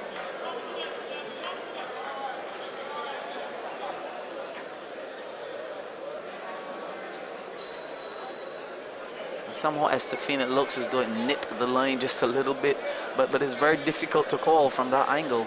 It's very difficult to call at this angle. He calls it in. He calls it in, so the point will be played over. We call that in the road tennis world here in Barbados a half point, which means that it will be squashed and played over because of the controversy of that particular point. So Sheldon Waldron with the serve. She won the first game 21-12. Maudlin is now hitting Estefine. Oh, beautiful road tennis. Yes, yes. Yes. And Maudlin with some buckle lips as though she's saying, no way, I have to play tonight. Nice. Oh, lovely. Yes. I think Marilyn is putting some effort in. Yeah, she's fighting. Not only effort, but you can see that she's gaining her confidence. The first game, perhaps she needed to warm up a bit. This happens to some of the best road tennis players as it relates to their first game. But she's a bit warm now, and she's hitting. She's doing well. Yes. She received a high ball backcourt, and she did exactly what a good road tennis player would do, which is to hit that ball. So we're seeing more of her now, more of what she can do. Definitely. 3 serving to 2. And if she happens to win this game, we have a game on hand. Yes. Sheldon with an unforced error. So now it is 4 serving to 2. Or rather 5 serving to 2. And what Maudlin is doing is keeping the ball baseline and not putting it outside, but baseline. She's not putting it short. Yes, and that's a good observation. Balls at baseline tend to create a lot of difficulty for the opponent. It's now 5 serving to 3. That though went an inch or 2 outside of that baseline. Yes. As if she wanted to say no, Estefine. You're so right. So 6 serving to 2. She's gonna stick to her plan. It looks like she's hitting. Oh. Just she needs to dip a little. Yes, and it seems to me, Estefine, and to the viewers at home, that this particular surface, which is concrete wood, as opposed to the asphalt surface that road tennis is usually played on, that the players are adjusting quite well to the new surface. Very much so. 4 serving to 7. This game seems to be a close one thus far. Yes, but we're only into somewhat of a quarter of this game. Yes, too early to predict. Yes, and we realize that Marilyn Blunt raised her left hand, indicating that she's not quite ready for the serve. So the points remain the same, 4 serving to 7. And it's the player's right, the player who's receiving the serve, to raise their hand in indication of the fact that they're not exactly ready to receive the serve. 4 serving to 7, Sheldon Waldron with the serve. That ball returned high, and Sheldon hit it with force. Yes. And again, Maudlin has to be very careful not to raise these balls too high, or not Sheldon is going to hit these balls. She's stretching a bit for the ball, not getting behind it. She's stretching. Again, the same thing happened where Sheldon went with a difficult serve. Maudlin returned it at a fast pace, leaving Sheldon completely unprepared for the return. I think she was looking for it to come back high as well. Yeah, 6 serving to 8. Service change. 8-7. 8 serving to 7. Game is even. Relatively even. An even game here. Maudlin Blunt with the serve now. She's bouncing the ball and no doubt trying to strategize as to how she's going to approach these 5 serves that she has. 5 serves. And it's now 8-all. This is where she needs to win some of her points. Her serve. So she takes the lead, 9 serving to 8. Yes. In the second game of this particular encounter, Sheldon Waldron winning the first game 21-12. Some nice soft exchanges, but that particular soft weight-off ball created too much difficulty for Maudlin Blunt. She's stepping in now, beautiful passing shot into the back arm of Sheldon Waldron. She was not prepared for that, and the truth is Maudlin Blunt needs some more of those passing shots in order to penetrate the defense of this soldier here. She does. 9 serving to 11 now. Maudlin with a 2-point lead. Sheldon trailing by 2. Knowing Sheldon, she's gonna bring out some tricky serves. That's one, a very wide forearm serve. And now a soft back arm one. Nice. Oh, but nice return from Maudlin Blunt. It caught Sheldon. She was still in the court. She was still in the court. You're absolutely right. She expected that she would have won that point before she actually won it. And Sheldon was late in getting back then after the return came from Maudlin. Yes, and certainly sometimes the anticipation of the person hitting the ball is the fact that they've already gotten the point, but they need to play until the point is finished. So now it's 10 serving to 12. Oh, nice. Beautiful short ball. Blunt is now beginning to move a bit more agile. You can tell that she's now warm. She's now has now taken a 3-point lead. Sheldon is thinking. Wondering too if Maudlin needs to step off the court a bit because she's spoiling too many of those serves, which she, you know, her ability. I don't think she should be. Yes, and it's a good observation. For those powerful serves, you need to at least stand back maybe 5 or so feet away from the court so that you can handle those serves effectively. Because she's spoiling at least 3 of her serves. I mean, you know, she's spoiling them too easily. Definitely. Yes, maybe she needs to step off a bit. So she went to her coach, Eddie Best, in an effort to gain some insight into this game as to where she may be going wrong. Well, it's now 14 serving to 11. Maudlin bunks in the ball, trying to figure out what am I gonna do now. Oh, beautiful form, smash from Sheldon. Maudlin Blunt bringing back that ball way too high, mid-court and short. So that in itself will say to the opponent, hit me. Please, I'm here waiting. 14-12. Nice chop ball. Maudlin reaches this one. Smashing. And she gains that point. Because one of Sheldon's trademarks is getting in. Once that ball is short, she's going to put it away. And you're absolutely right, but you can see the confidence in Maudlin now being exhibited in her game. She's more comfortable. That's a nice serve. Nice backhand serve. And Sheldon had absolutely no answer for that soft serve. Oftentimes, road tennis players believe that they have to serve the ball extremely powerful. But we all know that a nice light serve can create just as much difficulty as a powerful serve. 16 serving to 12, a nice 4-point lead here. Look at the replay. Oh, beautiful. But Maudlin was stepping forward into the court just in case if the ball had come over to smash it past Sheldon Waldron. There was good anticipation there. Yes. Again, the winner of this game advances to the finals where they'll be vying for 20,000 Bajan dollars. Yes, and we already know that Kim has advanced already. And she's waiting now to see who of these 2 individuals here will advance to meet her in the final, on Saturday. Definitely. Kim has played Sheldon probably over 12 times already, and I'm wondering what would be going through the mind of Kim. Would I want to play Sheldon again, or would I want to play Blunt, who seems to be in form in terms of her ability right now? Very interesting, but the good thing about it is that Kim has already advanced to the finals. Yes. So she's already in the money, as the expression goes. Players to court, they're ready now.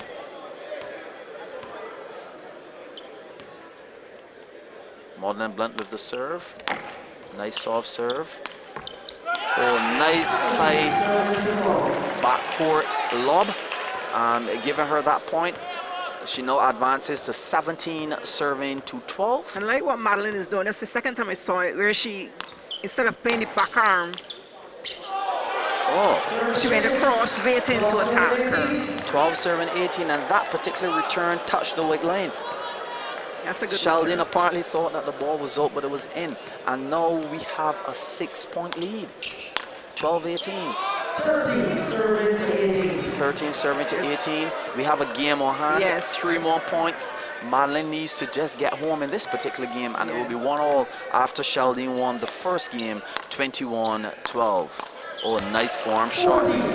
It's the 5th time. I'm not a statistician, but it's the 5th time that Sheldon went through the forearm of Maudlin Blunt. Somehow she needs to play a type of tennis that would take away that shot. Just keep the from ball Sheldon. a little lower, that ball that is coming back. It's too a bit high. It's a bit high, yes. Again, she attempts it, but this time well defended, and Sheldon got extremely smart, switching the ball to the other side of the court, which is the back arm, and she saw an opening and she took it. Very good tennis, and this is really a highlight of the experience of and the caliber of Sheldon Waldron.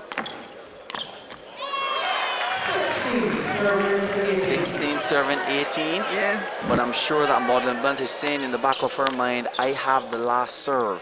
So irrespective of what happens here, I have the last serve, and players depend on that last serve. That was excellent playing by Marilyn.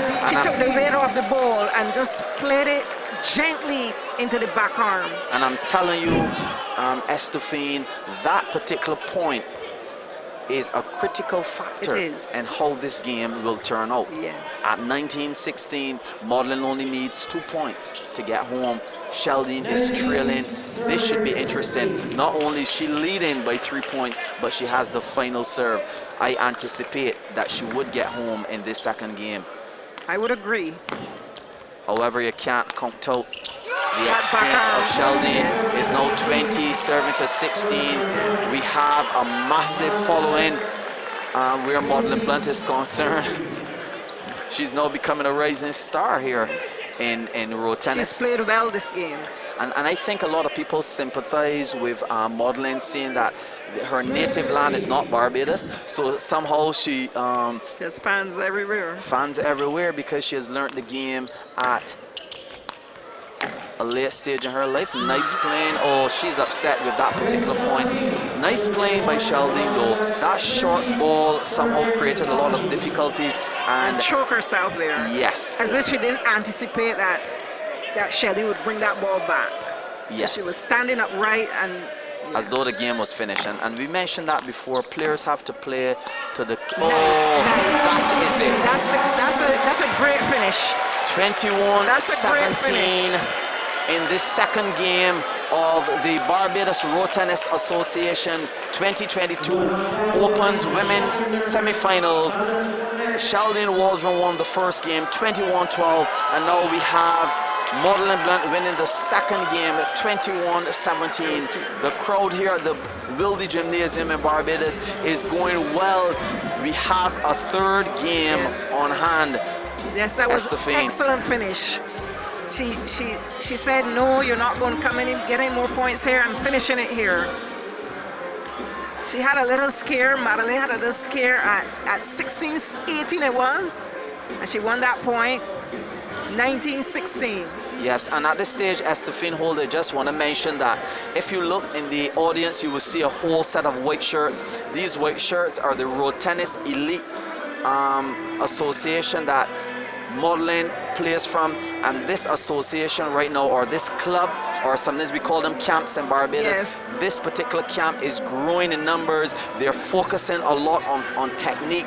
They're focusing on their champions, and they're playing very well and making a mark in road tennis in Barbados. And actually, Kim is from that camp as well. So Kim is, it's possible we can have two persons from that camp going to the finals. Advancing to the finals. Kim has already won. She's from the Road Tennis Elite Academy over there in BCC St. Michael in the Ivy. And now we have Marilyn Blunt, who just won the second game, and perhaps this third game is the game that will definitely determine who will go to meet Kim Holder in the finals. Love, serve, and love.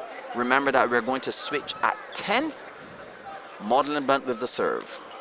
Nice center court serve. Interestingly, it was met with a smash from Sheldon Waldron. One serve and love. And Marilyn Blunt looks purposeful. Yes, and you She know, looks focused. and you know in the Bajan parlance we say that do for do is not obia. So Maudlin returned the same shot that Sheldon was playing all night, which is a smashing shot through Sheldon's forearm.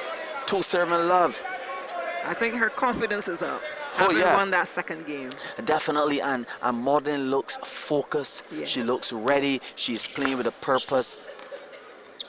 She's probably saying to herself, I beat you a few months ago, I'm gonna beat you again. Oh, smashing shot from Sheldon Waldron. As we mentioned before, you cannot give her a ball behind the net at that height. She is going to hit it. So now it's 2 serve and 1 in this final game. The game that will decide who will meet Kim Holder in the finals of the Barbados Road Tennis Open tournament. Another smash, well defended though. And that ball with lots of spin. The lines personnel is calling it in, so it's 2 serving to 2. Well, Sheldon is purposeful as well. Oh, definitely. We would be expecting that from Sheldon. She won many championships over the years. She knows how to win big championships. She knows how to come from behind in sets. And she's going to be playing a robust game of tennis in this third game. She's doing that. And as usual, once it's sharp, she'll put it away. There's a special cam in this third game, but I'm expecting the crowd to come alive further in this game. It's still early. 3 serving to 2. Sheldon Waldron with the serve. Nice forearm, powerful serve. 4 serving to 2. There was no answer from Maudlin Blunt for that serve, so she tries it again. Now, if that shot is on, that's a beautiful shot. Yes, it is. The chair umpire called it on. 5 serving to 2. The angle that we're sitting at was a bit difficult to call, but it's in 5 serving to 2. And again, Sheldon is testing and teasing that form. Oh, beautiful passing shot. The countenance of Sheldon's face is suggesting, I am serious, no more playing. I am going to be using the entire court now to pass as many balls across the width and breadth of this 21 by 8 by 10 court. 3 shots, picture of perfection. Oh yes, 7 serving to 2 now. A 5-point lead from someone regarded as a smiling assassin, but she's very serious in this particular game. I think Madeline is getting across for that form shot, but Sheldon is equal to the task as well. Yes, and Sheldon is a very smart and experienced player, because what we're observing here is that for every time Maudlin answers to that particular form shot, Sheldon has the ability to switch it into her back arm. Yes. So she has lots of shots where she can create different plays to garner points. And this is what A-class tennis players do. And the thing about Sheldon is that the longer the games go, the better she plays. Definitely, we've seen that over the years. Yes. So now it's 2 serving to 9. This is a 7-point trail, and she now committed the cardinal sin in road tennis, which is to serve out a ball. Yes. As a matter of fact, this is the first time for the night that we are seeing that. Yes. A road tennis player hates to serve out a ball. It is as though they're given a penalty and they just waste it. So now it's 2-7-10. As we mentioned before, there's going to be a switch of players on the court. Whenever you have a game locked at 1-all or 2-all, the final deciding game will have the players switching at the first point of 10. So no one gets the benefit of any side. Yes. Yes. And for those of you logging on who aren't familiar with road tennis, many of the players favor a particular side. So this particular switch here now will kind of balance out and even out the game. 2-7-10. Just to give you a recap of the first game, Sheldon Waldron won 21-12. In the second game, Maudlin Blunt fought valiantly and won 21-17. And now we're into the third game with Maudlin Blunt trailing behind 3-10. The winner of this particular game advances to play Kim Holder in the final for that 20,000 Barbados dollars. Sheldon is gaining confidence, Yes. punching to the back arm of Marilyn Blunt. You can see the confidence in her She attack. is. She's like skipping on the court, getting behind the ball.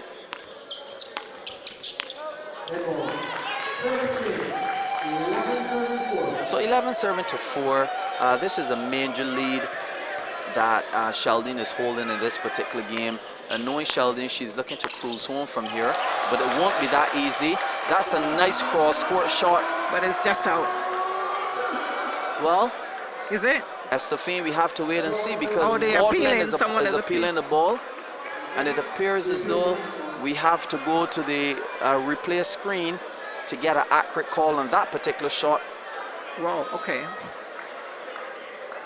That shot had some speed on it, Estefine. Yes. I thought I saw the linesman saying out. Yes, he did call it out. Right. But remember that once he calls it out and the player sees it in, Yes. they are awarded the opportunity to see the replay.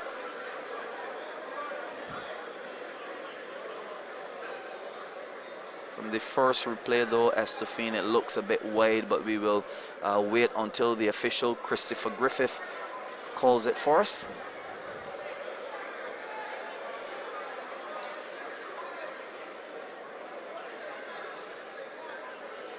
Beautiful positioning by Sheldon there for that ball. Yes, Yes. yes, beautiful positioning, but I would somehow say it looks a little wide of the court. And in the camera's view now, you have A.D. Best, who's the coach of Sheldon. I wonder what he's telling her. If I were that fly on the wall, it would be See, you hearing have a everything. 11-point lead. So don't Try to worry keep about that it. one. Well, If it that- doesn't turn in your favor, don't worry yourself. Well, if that's the advice he's giving her, that's good advice, because what we tend to see sometimes in road tennis is that even though a person has a major lead, that 1 point that was controversial tend to throw them off. Yes. So the point will be played over. It's a squash point, or what we may consider as a half point. So it will be played over. 11-4. In this final game of the Barbados Road Tennis Open semifinals.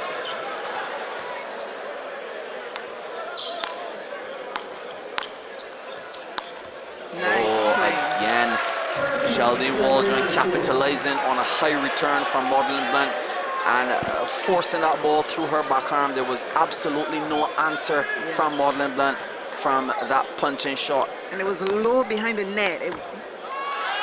13-5, nice soft serve from Sheldon, but a powerful one this time around. Nice chop ball, she raises it high, and again she's only given the opportunity to Sheldon to hit these high balls. 14-5. This is a cushion. This is a 9-point cushion that Sheldon has. She's looking to meet Kim in the finals. Yes. Unless Madeline can pull out some special play here.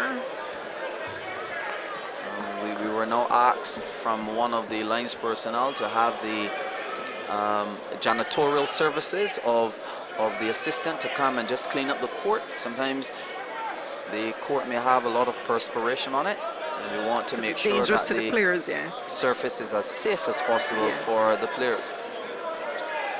So again, we have to thank the Barbados Road Tennis Association, the Minister of Sport, and the other parties who were involved in making this beautiful road tennis tournament what it is, the 2022 Barbados Road Tennis Open. This is the second set of games in tonight's proceeding. Kim Holder winning the first. Oh, what a penalty that she gave away. And I'm sure that Maudlin Blunt is very disappointed in that shot. Yes. Very disappointed. She expected to do better with such a high ball. We call it a penalty. And she give it back to the giver. As we would say, she made a meal of it. Yes. The score now is 7 serving to 15. Nice center court serve. That's Yes. a good serve. That's a good serve. Maybe she's found something there. And from the time it left her racket, I can tell it would create a level of difficulty for Sheldon. Nice return. Good exchange. That particular one looked just away to me. Again, it's a bit controversial, so we go to technology now to make that final decision. And it's really good, Estefine, how road tennis has advanced over the years, our indigenous sport here in Barbados, where we can now have technology that will play a major factor in deciding a point. And especially when you're playing for 10,000 US dollars, you want to make sure that you have the technology that would enable you to make some very accurate calls. Yes, with so much skill in these players and pace on the ball at times, it's a welcome. Technology is welcome. Definitely, over the years, many of umpires would say that the ball passed them so fast that it was difficult for them to call the point accurately. So let's see what the replay says on this particular one. Maybe next year we'll see Anton Littleman Daniel, because he has a lot of pace on the ball, so this would help him as well. Of course, it would be remiss of us if we did not mention the man with all the flamboyance and the technical ability, Anton Littleman Daniel. It's unfortunate that he didn't enter this tournament. Up next, though, we have the first men's match of the night. We have Shaquem Nurse versus Darya Flair Hines. That's going to be a match. So we're asking you viewers to stay locked on so you can see that exciting and exhilarating tennis that we have in store tonight. So we're still waiting for the replay system to tell us what's going on with this particular point. Sheldon's face suggests that the point is against her. We have a bit of consultation now between Christopher Griffith and Tito Ellis to try to come to some definitive position where this point is concerned.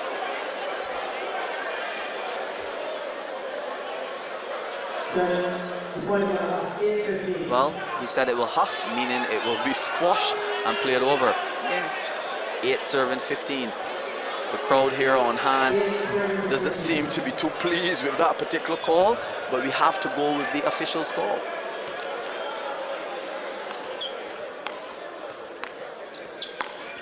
A powerful shot there from Sheldon into the backarm of Maudlin Blunt. It's now 8 serving to 16. A bit of frustration you can see from both players. And Maudlin just knocks that one outside. The countenance of her face suggests that she's upset. Perhaps she's a bit disappointed after taking the second game. Yes. Now to be trailing so far behind, some 9 points in this third and final game. Yes. This is a very important game. The winner of this game, as we said before, will be meeting Kim Holder in the finals. 17 serving to 8. Sheldon Waldron with the serve now. This could very well be the final serve in this game if she plays it correctly. But now it is 17 serving to 9. Maudlin defending. but a passing shot again through the forearm of Maudlin Blunt. And that's good strategy, Estefine. We realize that Sheldon pulled her to the back arm, opened up the space for the forearm, and then went through the forearm effortlessly. Right. You call that thinking tennis. Thinking tennis.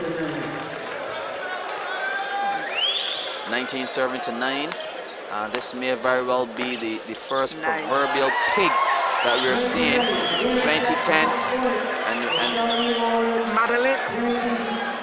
And Estefine, could you give the listeners and the viewers the definition of what we call a pig in road tennis? A pig is when your points are less than 10 points. Oh. Or what you call a sow, that's another name for a pig. Yes, it's something that adds a level of embarrassment to the opponent when they can't reach the score of 10. But from what we are seeing here is 10 serving to 20, so she has gotten out of the proverbial pig. Yes. She's saved herself that embarrassment. Yes. So 10 serving 20. One more point and Sheldon is in the money. She will be meeting Kim Holder in the finals. But the game is not over yet. Right. But Madeline can be proud of herself. This is her first major tournament, and she's relatively young to road tennis, and COVID-19 had stopped quite a bit of the tennis. So Madeline could be proud of her performance, winning the second game.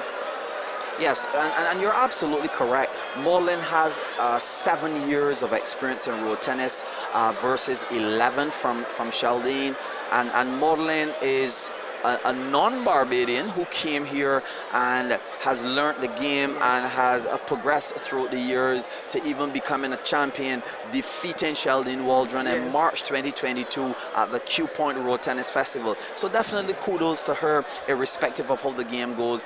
But we know Sheldon, we know the history of Sheldon. Sheldon is looking to capitalize on this lead, get this extra point, and win the tournament. So right now, the score is 20 serving to 11, and we have a controversial point that will be called by the review system. So let's see.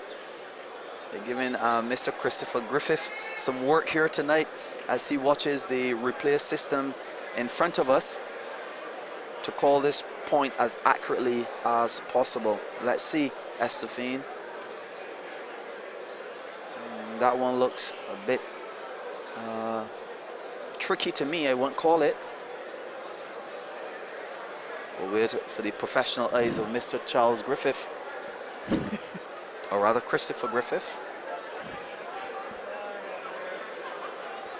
Yes, thank you. And even though there's such a big gap in terms of points, I'm sure that Sheldon just wants this point to say, listen, I'm done. I'm on to the finals. Yes. And perhaps Maudlin worked her a bit harder than she anticipated here tonight. Pushing her to her third game. Definitely pushing her to a third game. Charles Griffith is calling it in. So the game goes to Sheldon Waldron. Sheldon Waldron winning that particular game 21-11 and advancing to the finals of the Barbados Road Tennis Association 2022 Open Tournament to meet Kim Holder, vying for $10,000 US, 20,000 Bajan dollars. And that was definitely an exciting set between these two players. So in the first game, Sheldon Waldron won 21-12. The second game, Maudlin Blunt won 21-17. And in the third and final game, Sheldon Waldron came out victorious 21-11 over Maudlin Blunt. And now we are taking a very slight break as we look at introducing the male components of this tournament, this particular semi-finals. Up next, we have Shaquem Nurse. They call him the young Antone. He's arguably one of the youngsters nowadays with the most shots, and he will be playing Darya Ric Flair Hines. I don't know what your anticipation is for this game, Estefine, but I am excited. Yes, we had exciting tennis from the females, and no doubt this tennis here now from the males is going to be extremely exciting. We have two all-out attackers. Yes. We have two all-out attackers with lots of shots. We are going to see Tennis some at its best. grueling tennis up next, Estefine. Yes, we What have do you have to say? we have a 17-year-old versus a 24-year-old. I think they're both at their peak. They're both at their peak. They're both exhibiting a high level of fitness, and we're going to be seeing some tennis here tonight. And I was very impressed to see Dario in his quarterfinal performance. I thought it was exceptional and very well played. And I think if he can bring that tennis to bear tonight and probably step it up a little, then he can equal Shaquem. Shaquem performed very well in his quarterfinal as well. So Yes. this is an exciting match coming up. And congratulations must go out to Kim Holder and Sheldon Waldron for successfully performing in the semifinals to advance to the finals. So congratulations to those two individuals in their achievements. Definitely. And we just want to give you a bit of bio as it relates to the two players. Shaquem Nurse, as mentioned before, he's 17 years old. He has won 13 championships, which consists of junior tournaments, community events, and a B-class championship. Imagine that, at 17 years old, he already has under his belt 13 championships. In 2020, he won his first A-class championship by defeating Aaron Barker to win the This Is Who We Are event. In 2022, he won the Q Point Road Tennis Festival A-class shotgun tournament. And also in 2022, he won the Sandy Lane Charitable Trust Easter Junior Tournament under 21. Shaquem Nurse, though, has played Darya Hines on one occasion before, and this is in the semifinals of the Barbados Road Tennis Open tournament, and he defeated Darya Hines in the semifinals of This Is Who We Are tournament in 2020 to reach the finals. Do you want to tell us a bit about Darya Hines? Darya Hines, he's 26 years old, and he has won the Under-21 Championship in 2012 and 2014.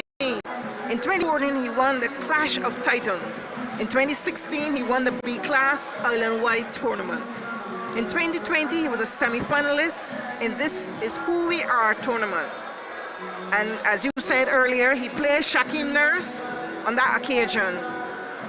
And prior to the Barbados Road Tennis Open 2022 Championship, he was defeated by Shaquem Nurse in that semi-final of Who Is Who We Are tournament in 2020. Darya Hines, he reached the round of 16 by defeating Bruce Pounder 20-22, 21-15, and 21-16. That was a 3-game set. In the round of 16, he defeated Brandon Arundel 16-21, 21-16, 21-16, and defeated Dwayne Lynch 21-10, 21-13 in the quarterfinals to reach the semifinals. So, as we see here from these statistics, Dario has played two three-setters. So he has had much practice, and I believe he's ready for this semifinal match between himself and Shaquem Nurse. Yes, you're absolutely correct. And then when we look at Shaquem's journey, Shaquem Nurse played Darya Hines in the semifinals before, but then in this particular journey here, Shaquem Nurse reached the round of 16 with a win over Peter Moore. In the round of 16, he defeated Trevor Eiffel 21-15, 24-22. He also defeated Adrian Scott 21-16 in the quarterfinals to reach this particular stage. So to you viewers at home, you're anticipating what is correctly called a very, very exciting and exhilarating set between Darya Hines and Shaquem Nurse coming up next. Yes, these semi-final matches are being hosted by the Ministry of Youth, Sports and Community Empowerment in collaboration with the National Sports Council and the Barbados Road Tennis Association. On behalf of all the stakeholders, we extend a warm welcome to our listeners.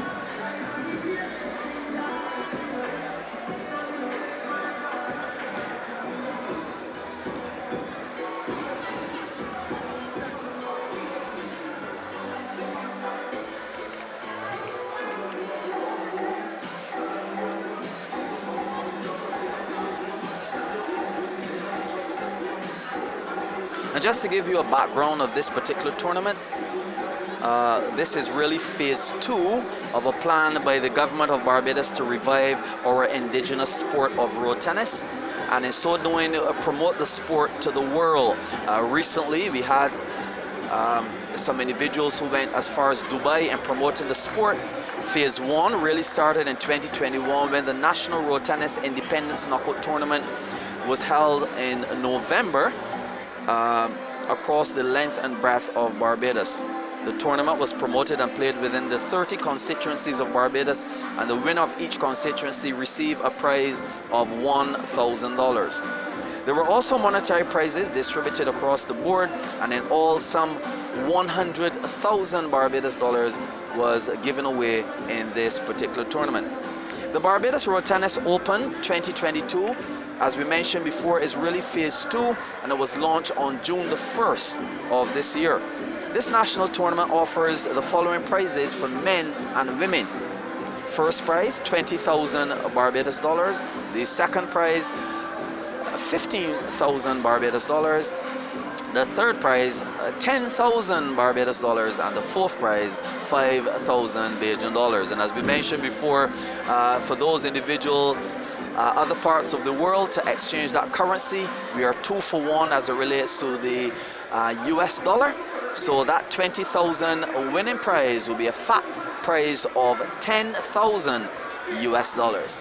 So stay tuned as we have Shaquem Nurse and Darya Hines up next.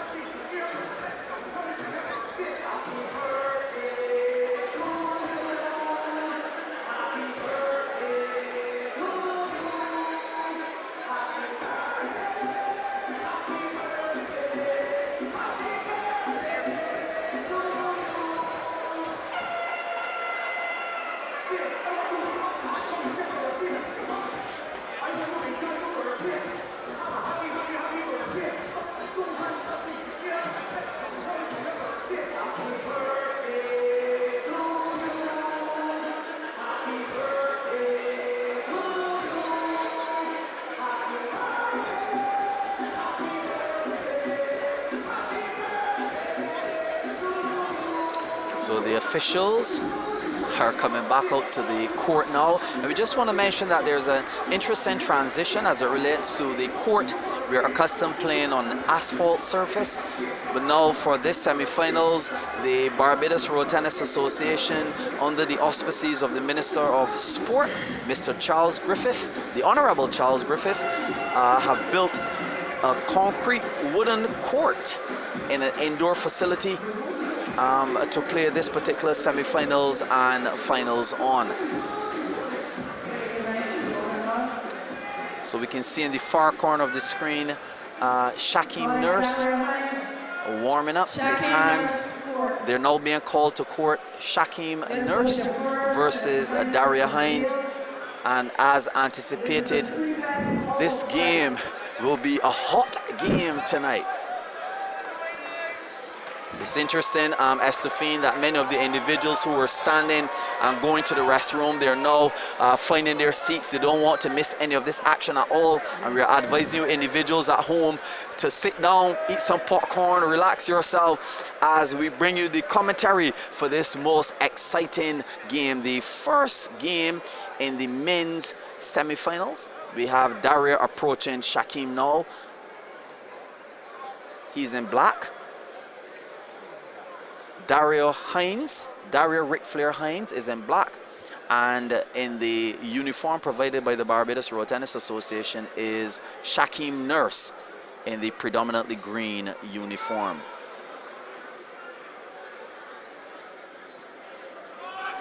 So standing facing the camera now in the Nike outfit is Darya Ric Flair Hines. He was given that nickname by Mr. Tito Ellis, I believe, because of his flamboyant way of playing. And tonight, ladies and gentlemen, I'm telling you to expect lots of shots from both individuals. Put your hands together and welcome Mr. Chucky Nurse.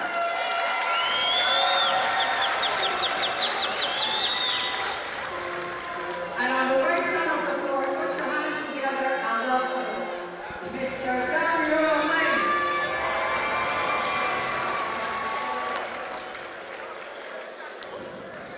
Chucky Nurse won the toss. And I wonder if at this stage, A-class road tennis players, if perhaps they are somehow nervous. What do you think? Do you think that at this stage that they're confident enough that they can just come and play? What is your take? I would think they're a little nervous. It's $20,000 at stake, and either one is not a pushover. Definitely. So as mentioned before, my name is Kelvin Scott, and with me tonight is Estefine Holder. We have now started the first game in the men's semi-final. Love serving love. Long rally for the first point. Nice exchanges from both individuals. Playing very careful here, but that ball out by Shakim, which means that it is one serving to love. Darya Hines with the serve. And as we mentioned before, this particular game will be 3 best of 5. So lots of tennis here tonight.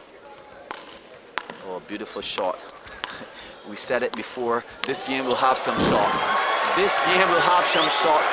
This young man, Shakim, it is said that he's walking in the footsteps of Antoine Lilman Daniel, but he's echoing out somehow his own craft, his own legacy. Beautiful pass and shot to the forearm of Darya Hines, making the score 1-1.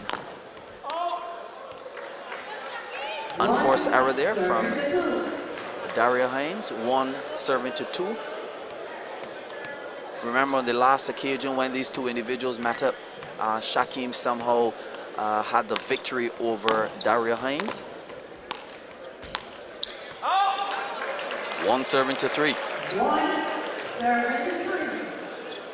So Shakim has a 1-point lead. The game is very early. 2-point lead, sorry. Yes, a short ball for a short ball.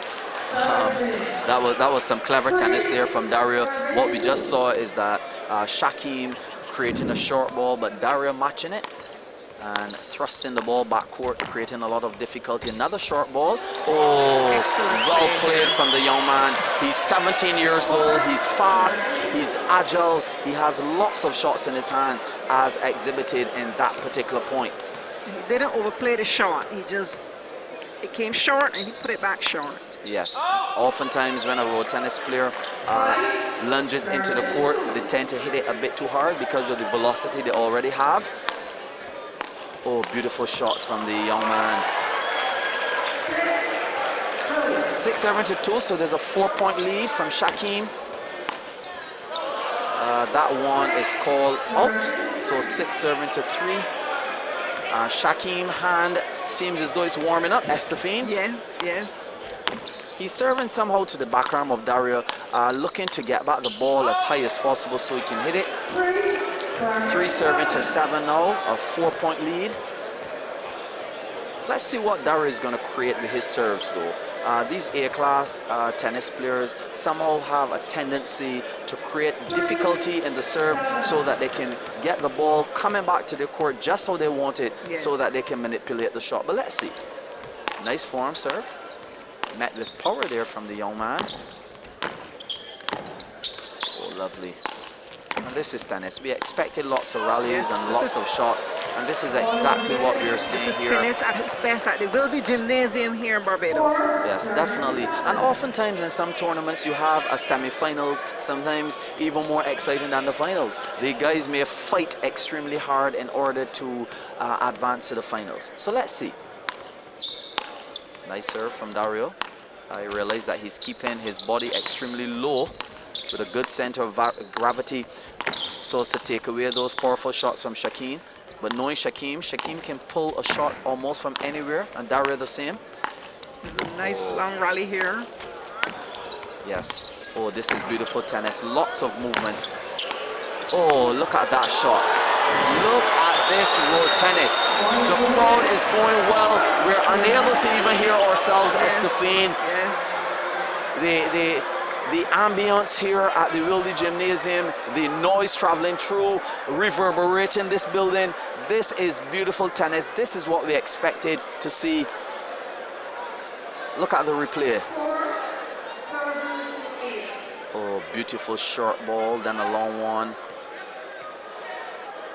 Nice tennis. 4-7-8. We're back in the action right now. This is the first game of the semifinals between Darya Hines, who is now serving, and Shaquem Nurse, who is receiving the serve. I like what Shaquem is doing. He's not keeping the ball one place. He's moving it around. Yes, and at 17 years old, he is already established himself as a good road tennis player, a decent one. He's vying for this $20,000 here tonight. Oh, beautiful shot again to the form of Darya. Darya looks extremely upset. He's going to the coaching corner. He's being coached by Aaron Barker. What do you think Aaron is telling him, Esther Fiend? What could he be telling him? Take a bit of water. Well, he drank some water. He needs the water, but he also needs a strategy. He needs a plan. He is trailing by some 7 points. And that's a passing shot. Looks a bit wide to me. And yes, the lines personnel called the ball away. So 11-7-5. I'm sure that Darya is looking now to keep this gap as close as possible and not let the likes of Shaquem take a major lead. Ball just out. So that would be 11-7-6.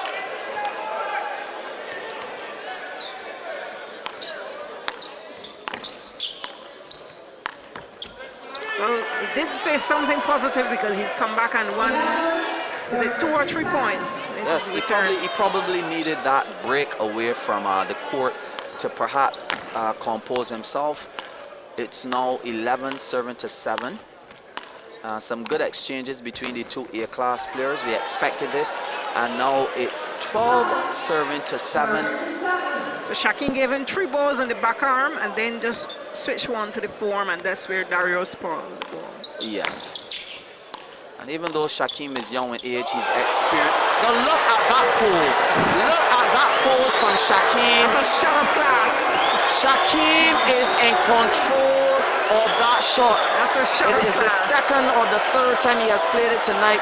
The crowd here at the Wilde Gymnasium is going well. Is going well. Interestingly, this particular gymnasium was named after Sir Garfield Sobers, and we're seeing some cricketing shots being exhibited on a road tennis court. This is beautiful tennis here tonight. And the second umpire, Tito Ellis, is quite relaxed. There are no controversial points in this particular game. Straight up fire.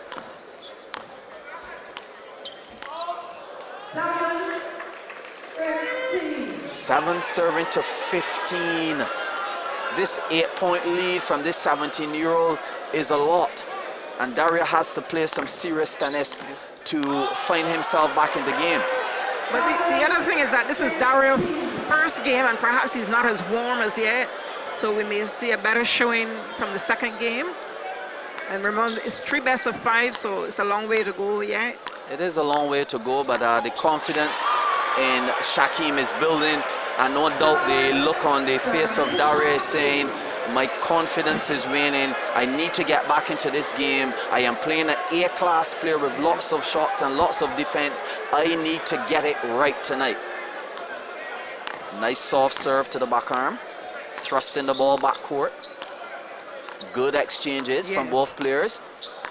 Oh, and it appears as though nothing Darya is trying in terms of that form shot is working. He has to now go into his coach's corner. He has to listen to him. He has to come back with a proper strategy for this game, and certainly for the second game. Oh, again, he tries with that powerful shot down the forearm of Shaquem, but he spalls it onto the net. Yes. And this is a big gap. Estefane, I don't want to call it as yet, but knowing road tennis, knowing two of the players over the years, I can tell you Shaquem is looking to put him into that proverbial pig pen. It looks that way. It's looking that way. It's looking that way.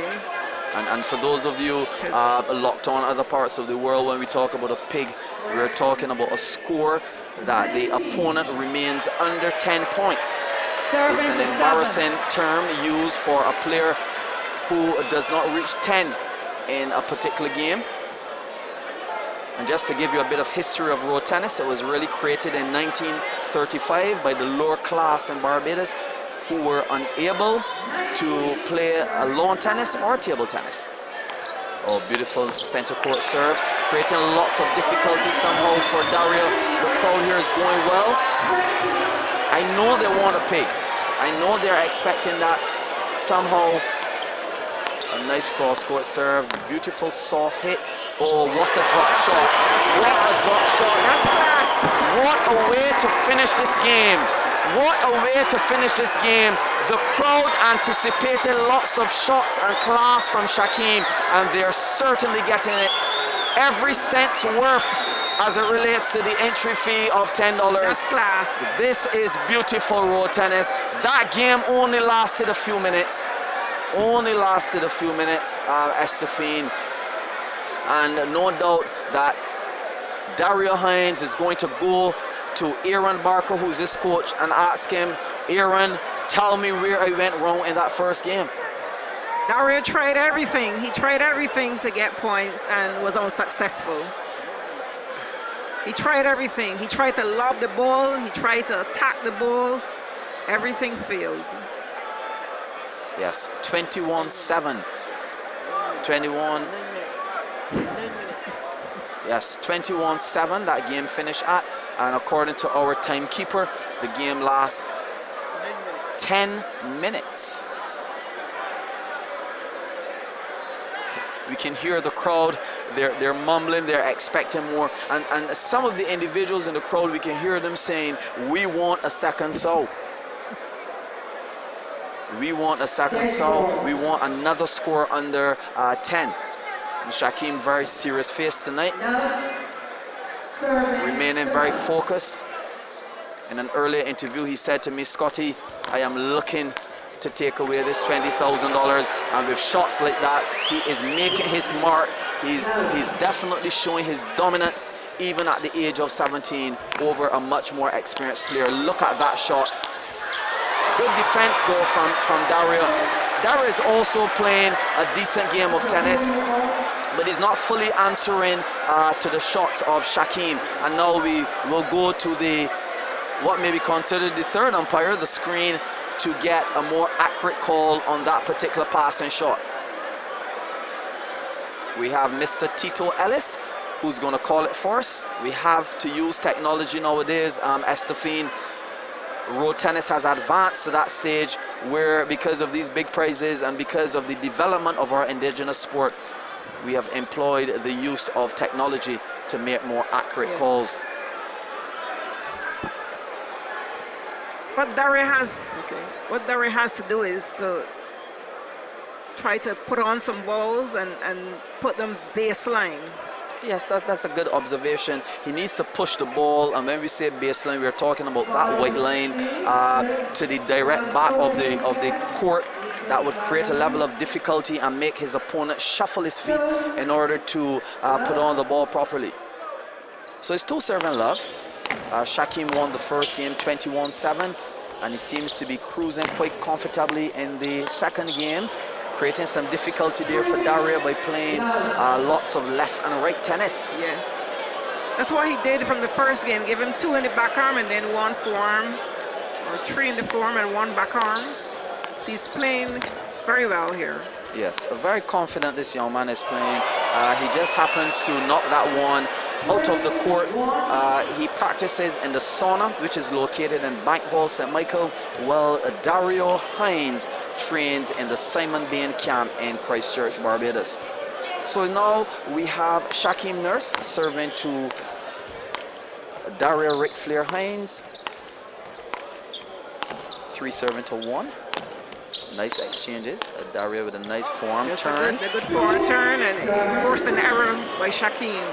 Yes, and at a point of 3 serving 2, Darya needs to have 19 more of those fantastic shots.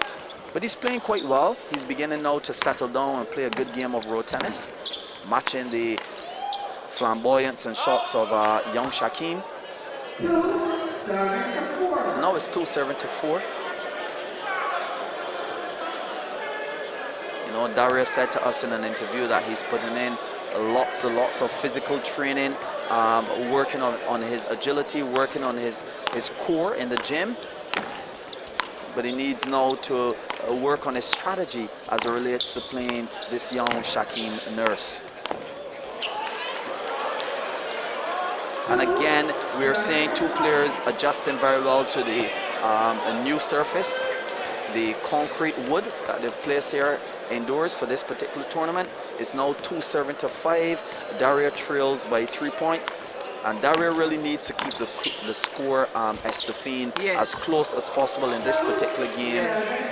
Remember, we're playing a 3 best and 5 just to break down this game for you. And if he allows Shaquem to get confidence in the second game, it's going to be very, very difficult for him to pull back here tonight. That's very true. Short ball to another short ball.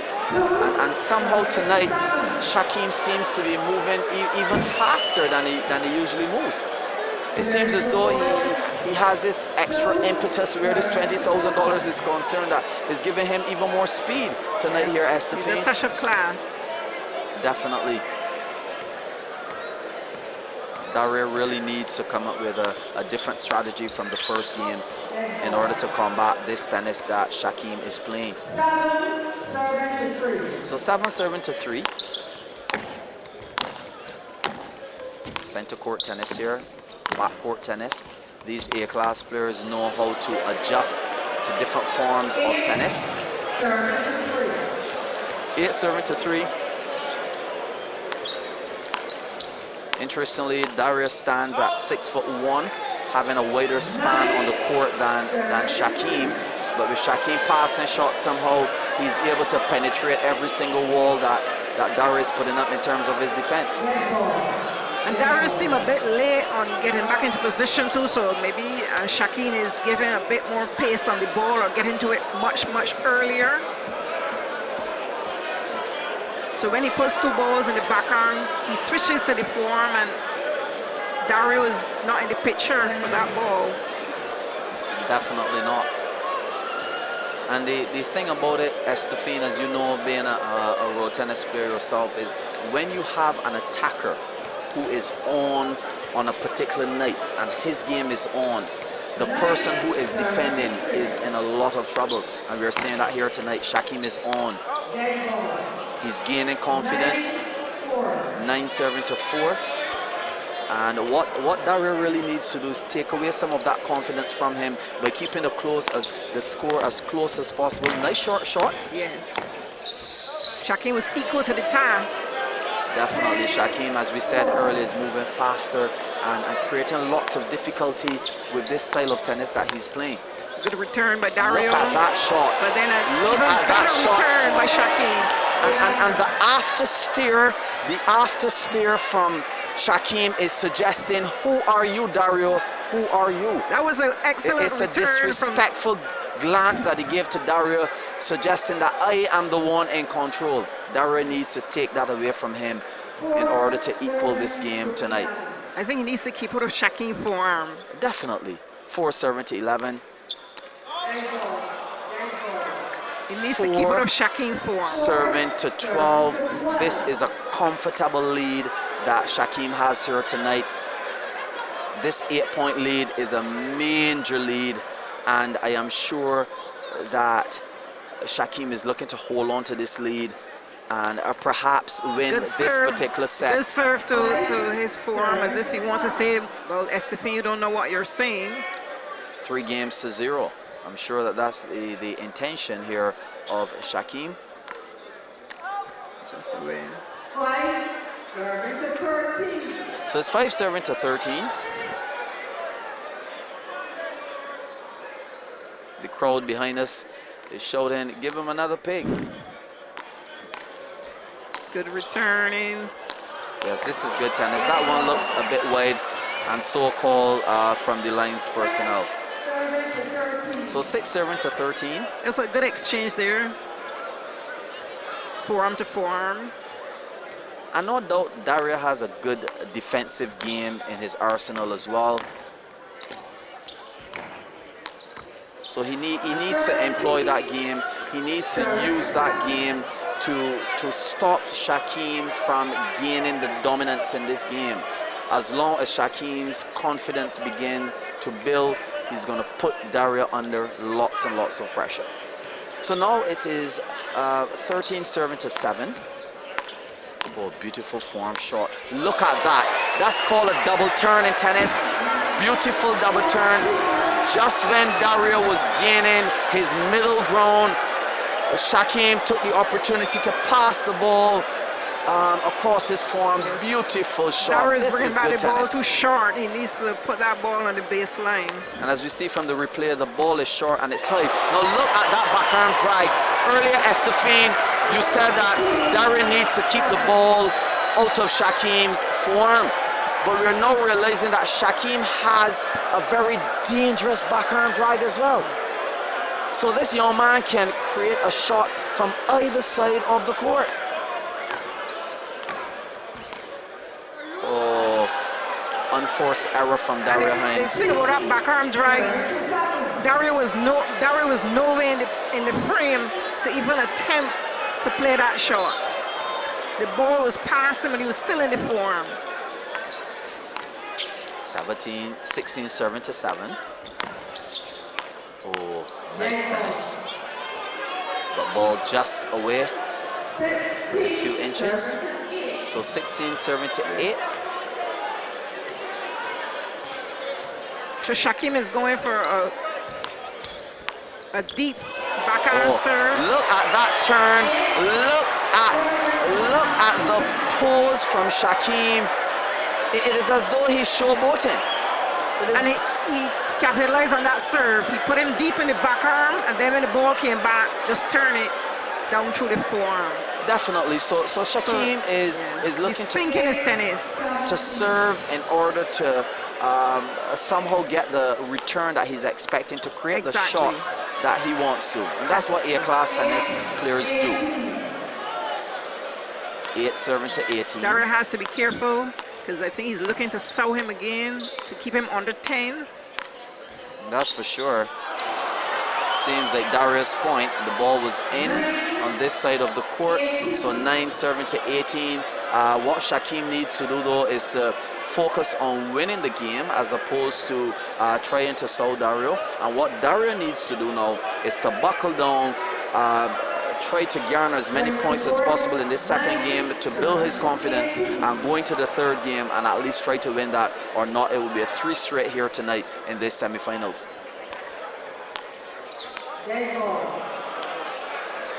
10, 18.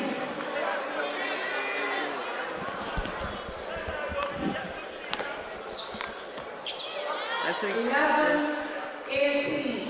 And there's some individuals who have argued that with Shaquem Nurse in this tournament, that they're seeing all the shots that they would have been seeing from Anton Dial. That's still an argument up in the toss. That particular one is out. So it's 19 serving to 11. Oh, nice center court serve. Forcing Darya to deform. And then it looks like that backarm drag again, but that one is Just out.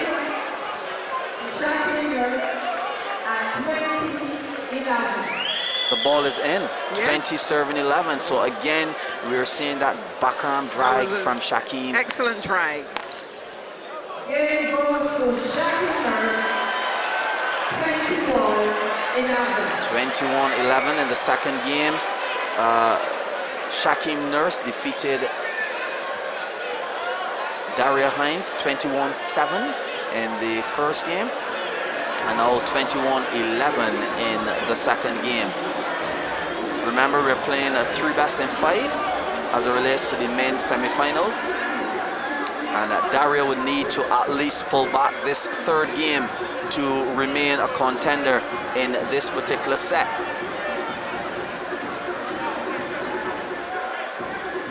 Well, Darya has come here and seemed that he means business. He's been purposeful, he's been playing his shots. Shaquem, he has been playing his shots, attacking, defending.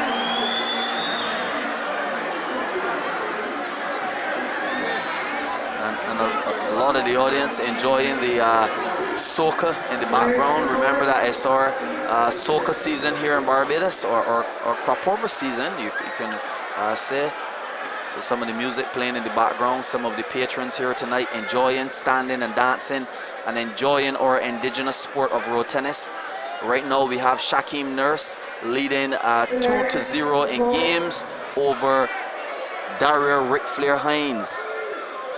We know that this would have been a very tough game, but certainly Shaquem Nurse won 21-7, which is considered a pig in the first game, and 21-11 in the second game. Major disparity in terms of the points. Let's see what will happen now in this third game. Darya with the serve, and Shaquem starts out with an attack. Love serving one. Shaquem has a 2-game cushion, and no doubt he's gonna experiment. Now look at that passing shot. Who attacks a serve? This young man, Shaquem, is actually attacking a serve. Usually when you get a serve coming to you, you at least try to maybe just qualify the serve by putting it onto the opponent's court. But he's so confident after winning those 2 games that he can actually attack a serve. Look at it. He needs to keep out of Shaquem's forearm. And that ball actually looks in. It looks in to me. And the replay system, the judge over that system, Mr. Tito Ellis, has called that particular ball in. Oh, beautiful shot. And no doubt that these particular shots from Shaquem are really in consistency of his training. He trains extremely hard, and the shots are being exhibited here tonight. That one just out. So 1 serving to 3. We have one more game coming up, which is Julian Michael Jackson White versus Mark Venom Griffith. That will be the final game of the night in this semi-finals. Nice exchanges. Shaquem hoping to exchange. Shaquem hoping to have that ball perhaps a bit higher so that he can smash it. But Darya is crouching extremely low, trying to keep the ball as low as possible and take away those shots from young Shaquem. As we mentioned, this 17-year-old Shaquem is revered right now as the individual walking in the shoes of the likes of Antoine Lilman Daniel. Very exciting youngster.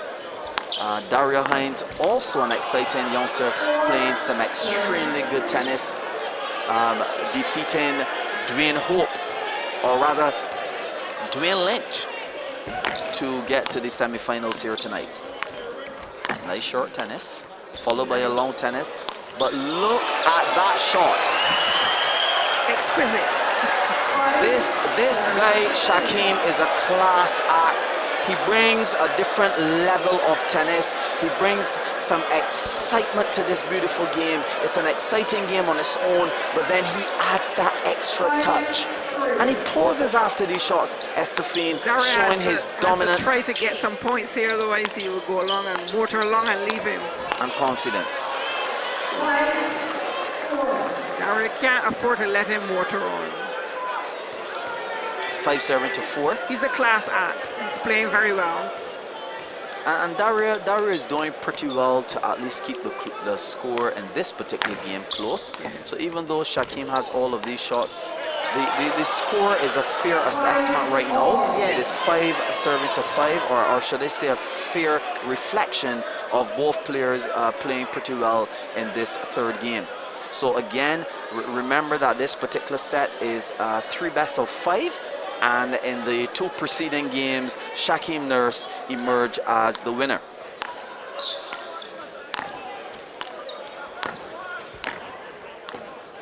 Oh, nice short ball. Nice short ball.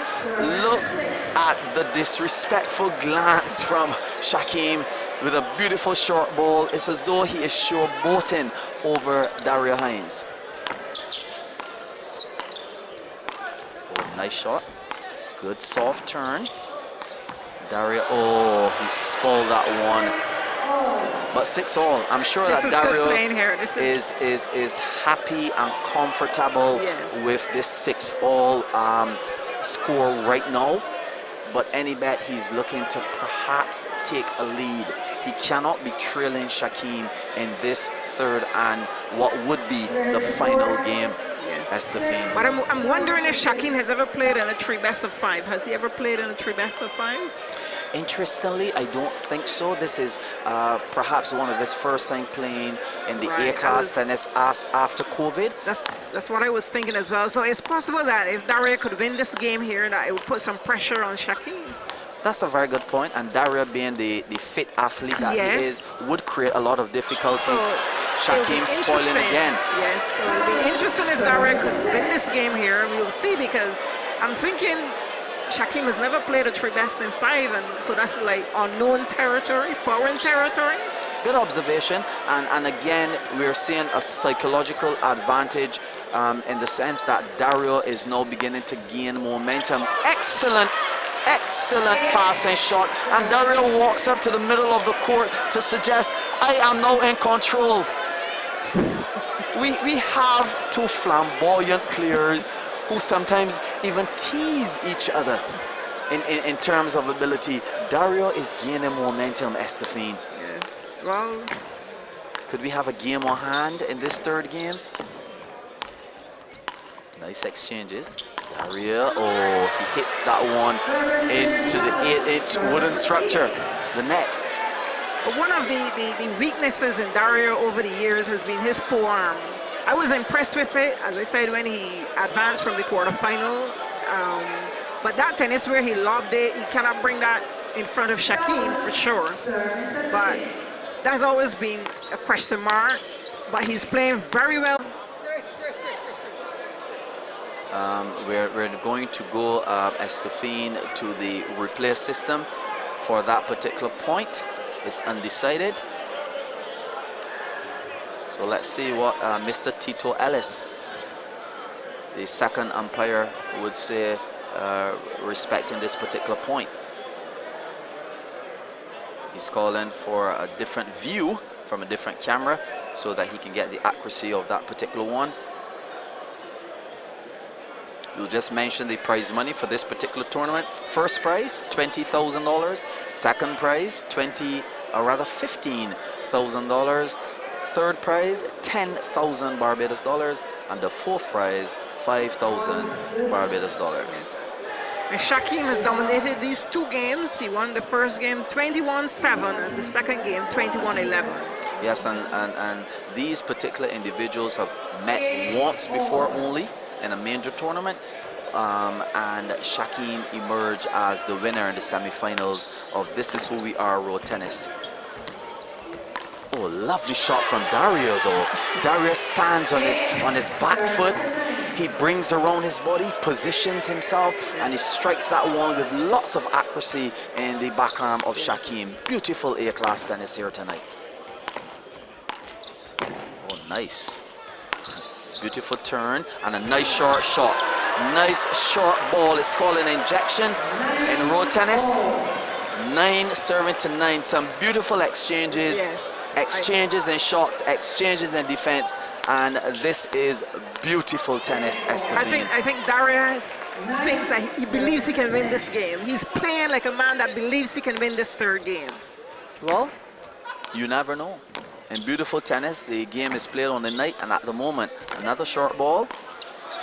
And it seems as though Shaquem was just setting him up patiently for the shot. And now it's 10 serving to 10. Yes. And Shaquem has this very interesting style where he can draw you in by giving you a short ball, and as soon as you get in the middle of the court, he can stretch you directly out with an attacking shot. Very interesting strategy. I think Darya has to do something more with those short balls when he's going for them. He can't just lob them back because yes, he has to Shaquem hit is them. quick on his feet. So he has to do more than just lob them. Yes. 10 serving to 12. Darya is bending over. Seems as though he's a little bit fatigued. It's only the third game. Remember, we're playing 3 best of 5. So if he advances in this game, he has another game or maybe 2 to decide who will advance to the finals and vie for this 20,000 Barbadian dollars. Well, Darya is fighting back here. The score is 12-11. Shaquem is just 1 point ahead, and Darya has the serve. Darya now somewhat testing and teasing Shaquem's form, trying to resist going over to the form where he knows that Shaquem is most powerful, but he failed in that attempt hitting the net. And Darya perhaps need to take that 10-second break, go to his coach, come back with a different strategy, because now he's trailing by 2 points, 11 serving to 13. Nice short ball. Met with another short ball from Shaquem. Beautiful shot. Beautiful cross-court shot. And that's the thing about it, Estefane. You cannot make that mistake in giving Shaquem a short, high ball close to the net. He will punish you, as we just saw. But what you have to admire in Darya's play in those particular exchanges is that for 2 of those short balls, he put it on the baseline. He pushed it back, but he couldn't get it done on the third one because he realized that those short balls, he have to do something more than just put them back over the net, because Shaquem is quick on his feet. So yes. that was good playing there. Yes, good playing by both players. It's now 14 serving to 11, so Shaquem has taken a 3-point lead, and now it's 15-11, so a 4-point lead. Well, Darya seems to be falling apart a little. Yes, you can see in his face, he's a bit dejected, he's disappointed. And the fact that Shaquem has now taken such a major lead in terms of points, 17 serving 11.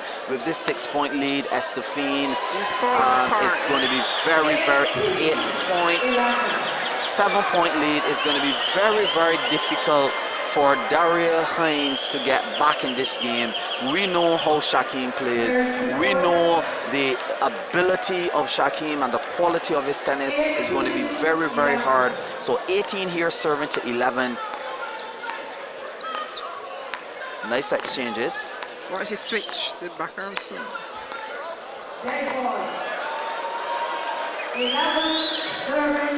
So 11 serving to 19. That ball just parried wide of the court by Darya, and that one into the net.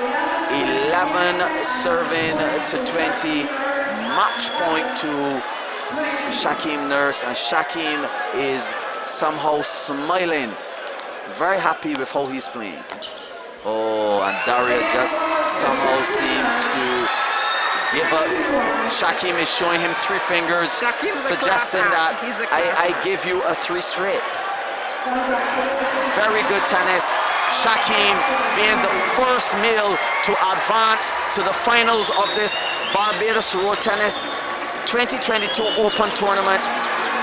Up next we have Mark Venom Griffith to play Julian Michael Jackson White, and that game will determine who will meet Shaquem Nurse in the finals. Shaquem won the first game 21-7, the second game 21-11, and the third game 21-11 again.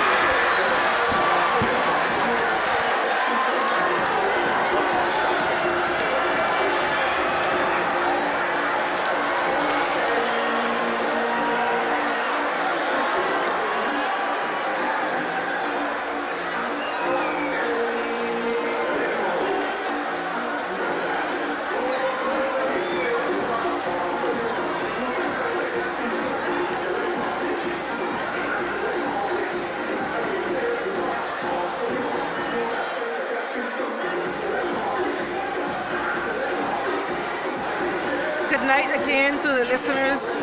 This is Estefine Holder. And I'm just going to let you know that Mark Griffith is coming up next versus Julian White. Mark Griffith, he started to play road tennis in 2009, and he has won many competitions. He's won 4 Clash of the Titans, 3 Silver Hill Championships, 3 Island Wide tournaments, 3 Monarch of the Court Championships, the Las Bina Master Championship, and the Haynesville Men Open Championship. Mark Griffith has played Julian White over 16 times and leads the rivalry between them. They last met in the final of the Haynesville Men's Open in 2018, and Mark Griffith was crowned champion. Julian White, he's 54 years old. He started playing road tennis in the early 90s, the 1990s, sorry. He has won a total of 52 championships. He won his first championship in the Bayland St. Michael 1993.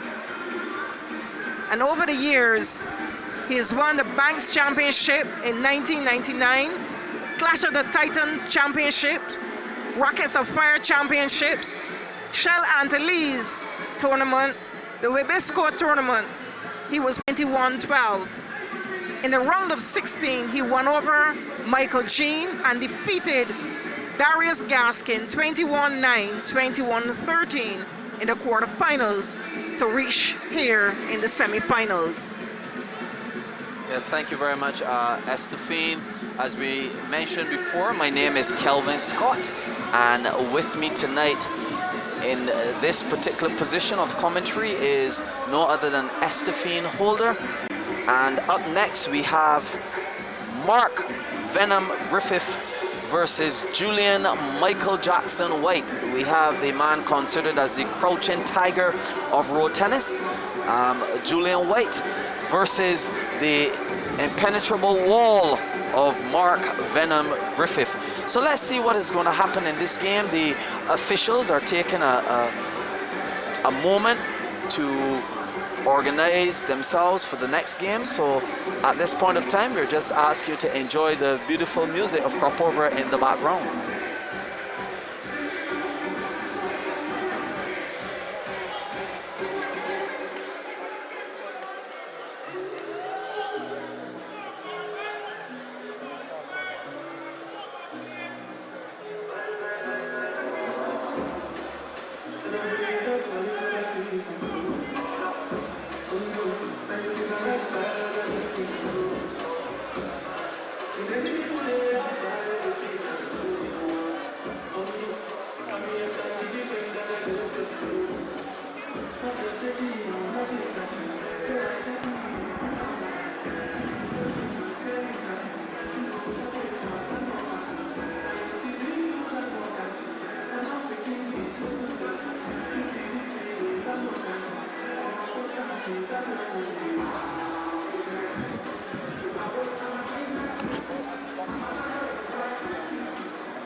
At this stage, I would like to acknowledge the presence of the Calypso King of Barbados, Quan. Please give him a big round of applause.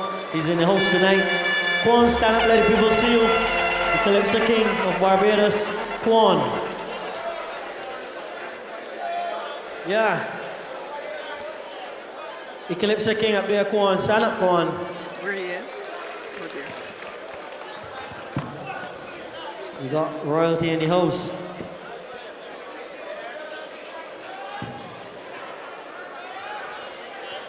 Remember that the finals will be back here on Saturday evening, 6:30.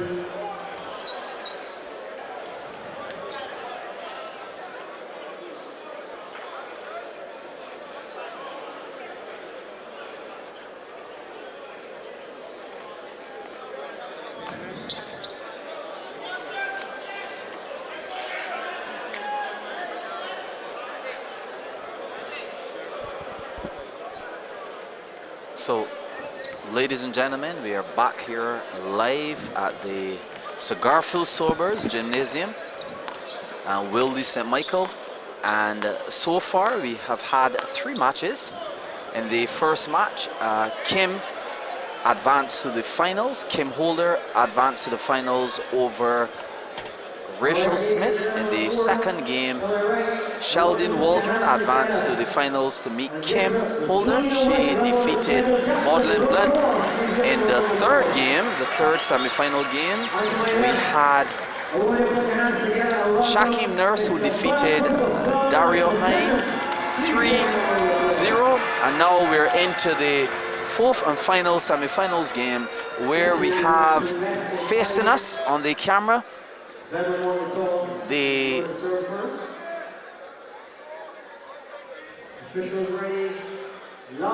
where we have Mark Venom Griffith, and in the long pants backing us is Julian Michael Jackson White. One serving to love.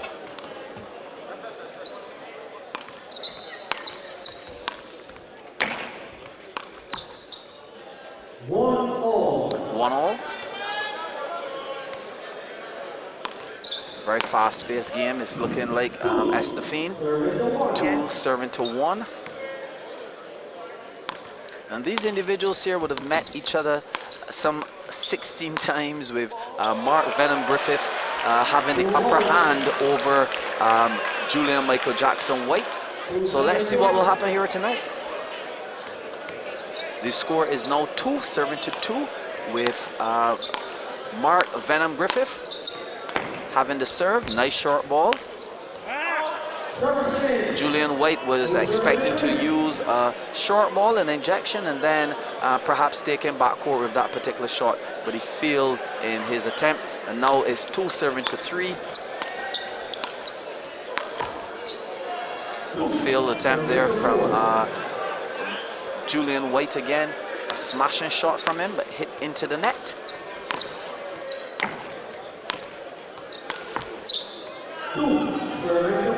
Two serving to 5. And we know Estefine, over the years, Julian White has always had a difficulty in terms of his first game. He even said that in an interview, that he usually starts so extremely cool.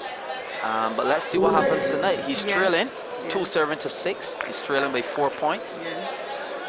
Surprised to see him playing some aggressive shots. And we have 2 predominantly defensive players in the likes of Julian White and Mark Griffith. But I'm sure that the game is going to warm up a bit later, and both of them can also exhibit some very good attacking tennis here tonight. Yes. So as mentioned before, this is the 4th game in the semi-finals tonight, and this particular point now is being called into question. So we're using the 3rd official, which is the replay system, to tell us exactly who the point should be awarded to. And the game before this, we had Shakim Nurse defeating Darya Hines 3-0 and advancing to the finals, where he'll be vying for 20,000 Bajan dollars And before that game, the preceding game saw Sheldon Waldron defeating Maudlin Blunt and Kim Holder defeating Rachel Smith. So we're having a ladies final between Kim Holder and Sheldon Waldron. The Shakim has advanced to the finals, and we are awaiting the outcome of this match here, which has just started. The ball looks extremely close. Mr. Christopher Griffith called it in, and it looked in to me as well. So 3-6.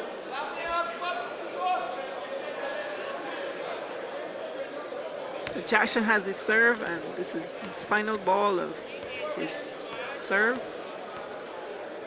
3-6 now. Jackson looking to warm up in this game. 6-4.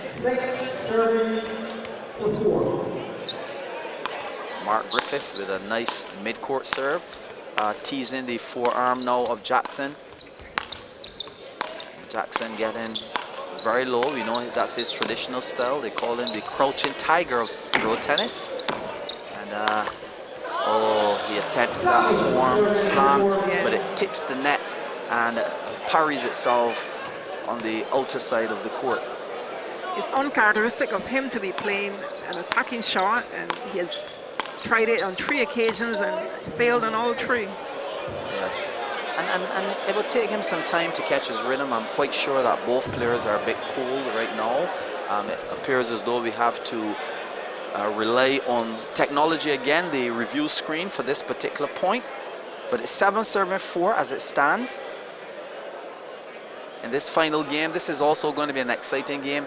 Even though both players are referred to as 2 defensive players, we know that they both have shots, and once the time permits and the circumstances, they will employ that attacking game, Estefine. Very well, very true, very true. And we know that Jackson, he's a veteran here. He's 54 and playing a younger person, but there's no physical evidence of that. So, but I do expect that this game will possibly go beyond 3. Yes, kudos to Julian Michael Jackson White. When we did the interview last week with him, he said, you know, I am 54 years old and I want the world to know, because I have kept myself relatively fit.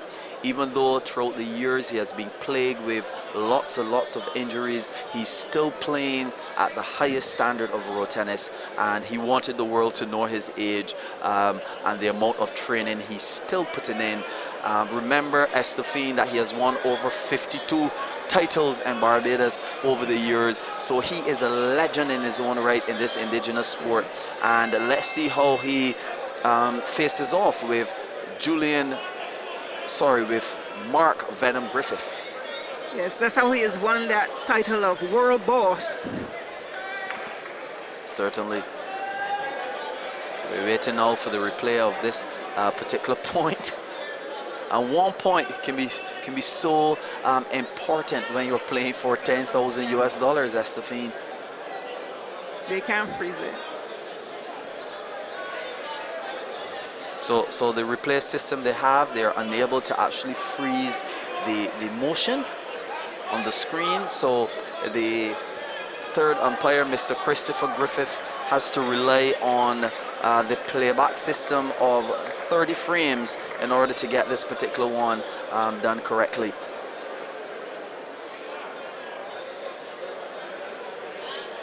Giving him some trouble. He's asking for a different angle to see this particular point. So for now, everything here at the Wilde Gymnasium in Barbados is on pause, Estefine. Yes, but Mr. Scott, we have a beautiful crowd out. The stands all around are packed. It's an excellent crowd we have here at the Wilde Gymnasium here in Barbados. It's an excellent crowd. Yes, Estefine, and I was anticipating a big crowd, but not of this magnitude. We have a good couple thousand individuals here to watch our indigenous sport and to see who will reach the finals of this Barbados Road Tennis Association Open Tournament for 2022. Yes, and who will take home that prize of 20,000 Barbados dollars or 10,000 US dollars.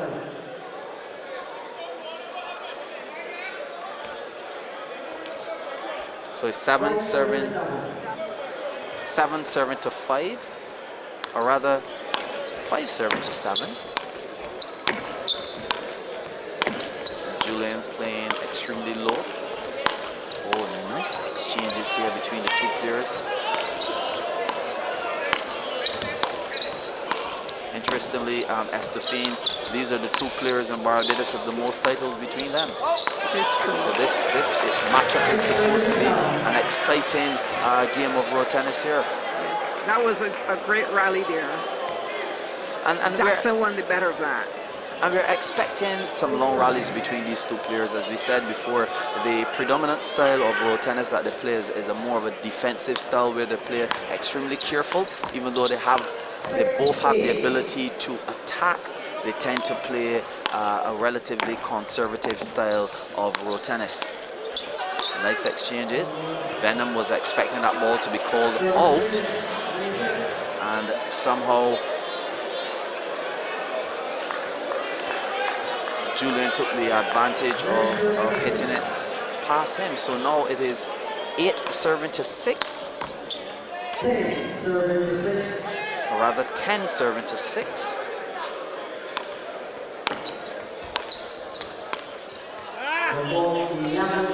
I know that persons have suggested that Venom has developed an attacking game, but I would suggest that he can probably play that game against certain players, but certainly not against Michael Jackson.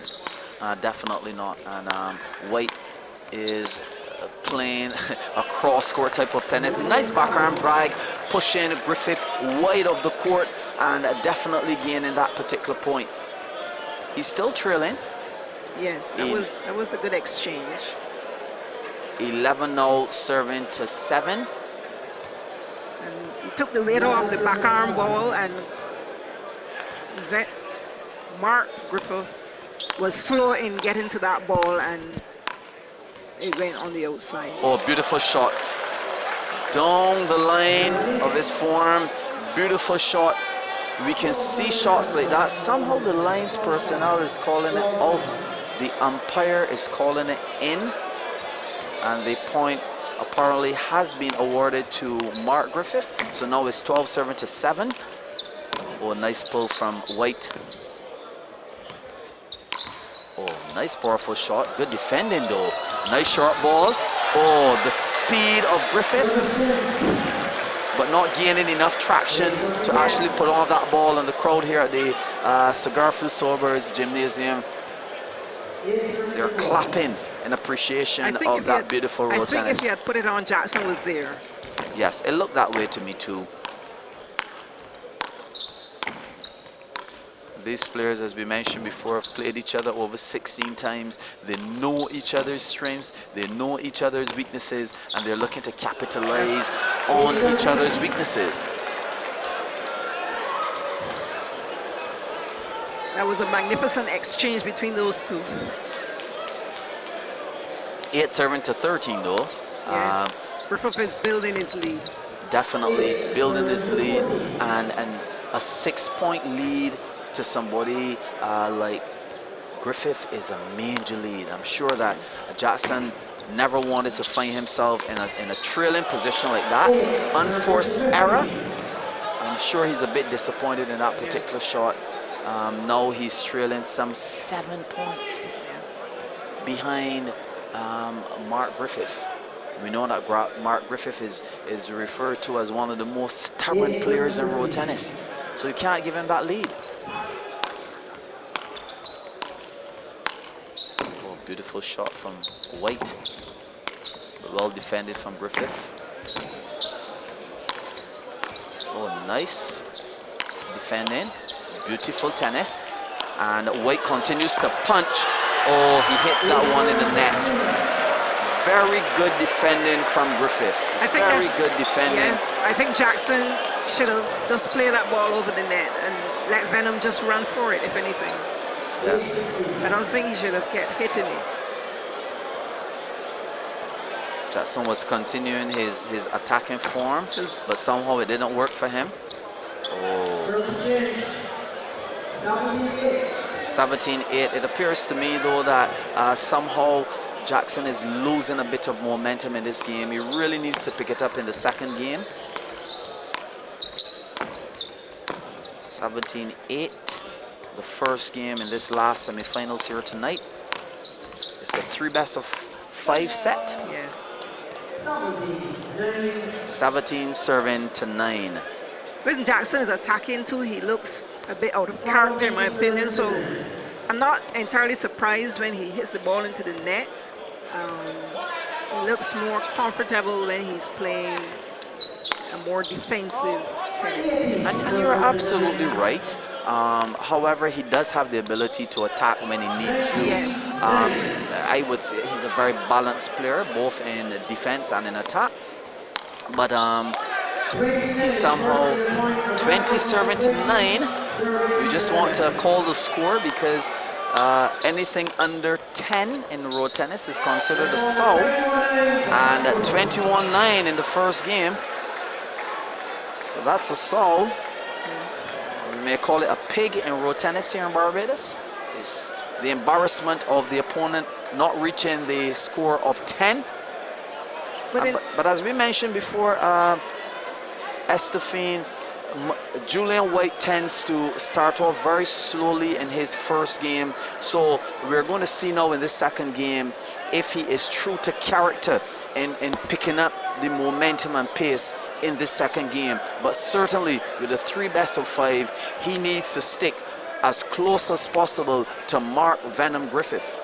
Yes, I was going to suggest the same thought that you had there, that we have to wait and see what happens in this second game because Jackson normally doesn't perform to his best in the first game. And many individuals have been questioning his fitness, being at the age of 54 with injuries. It can't be easy. In the interview last week, he said to us that he's experiencing lots and lots of injuries and that he has been playing through injuries over the years. But as you would imagine, as he gets older, obviously the injuries will have a more dire effect on his body. So now Jackson has a serve in this second game. Mark Venom Griffith won the first game 21-9, and now we're going to see if Michael Jackson is going to be true to character where he picks up his momentum in the second game. Love serving to Love, powerful serve to the back arm, nice exchange to the form. He teases and he tests the form of Mark Griffith, but he loses in that particular rally. Love serving 1, that's a net ball. And anytime the ball hits the net while being served and lands in the opponent court, the point is played over.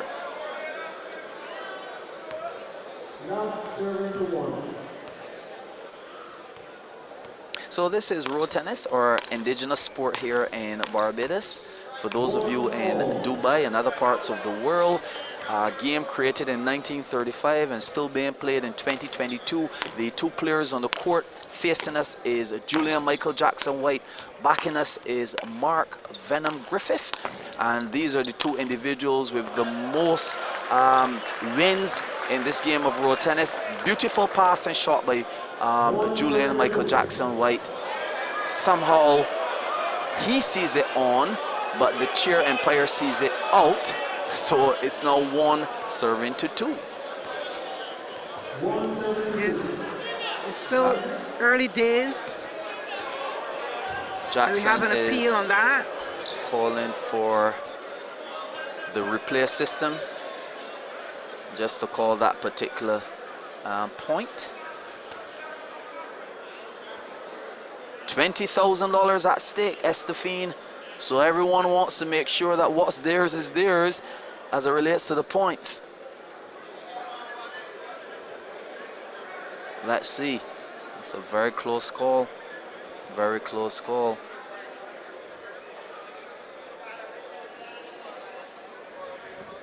Somehow, Mr. Christopher Griffith sees the ball as away based on the replay system. So it's 1 serving to 2. Oh, nice powerful serve from Julian White. We don't usually see him serving power serves, but he's trying something differently here tonight. Oh, beautiful cross-court shot. Beautiful cross-court shot, consistent of his style of attacking when he does attack a ball. Beautiful shot. 2 serving to 2. And Estefine, perhaps you are correct. In the second game, Julian Michael Jackson White does have that tendency of stepping up his momentum and giving you that class tennis that we have seen over the years. So now it's 3 serving to 2. Griffith with the serve. Testing and teasing all areas of the court here tonight. Nice center court tennis. And you will see these A-class players thrusting the ball backcourt by the baseline so as to keep the opponent as far away as possible from the attacking shot. Yes, that was a good exchange. 3 serving to 3. 2 very fit players. We understand from speaking to Griffith last week that he lost some 20 pounds to be as fit as possible to be a contender in this tournament. He's put in some hard work. And we'll see tonight if it has paid off, if he goes through and advances to the final to play Shaquem Nurse. Yes, and he has always boasted himself as the only professional road tennis player in Barbados. He doesn't have any other form of work. This is his main employment, and he focuses very, very hard on his career as a road tennis player. So 3 serving to 4. Griffith serving now to White. 3 serving to 5. White with the lead in this second game after being defeated 21-9 in the first game. Looking to get some traction and maintain a lead in this second game. Nice exchanges. White somehow tipping that one to the outer end of the baseline. So now it's 5 serving to 5. I stand corrected. 5 serving to 5. Nice powerful serve to the back arm.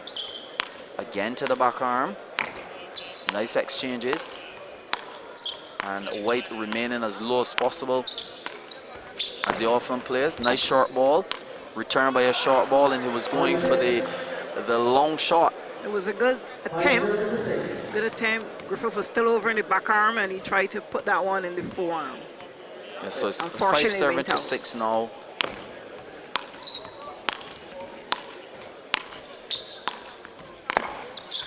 Or somehow that back arm shot that White is trying to bring back is giving him some difficulty, and now it's 7 serving to 5. I think what Venom did as well is to take that weight off the ball, and he put it in the forearm, and Jackson played the ball expecting more weight. Definitely.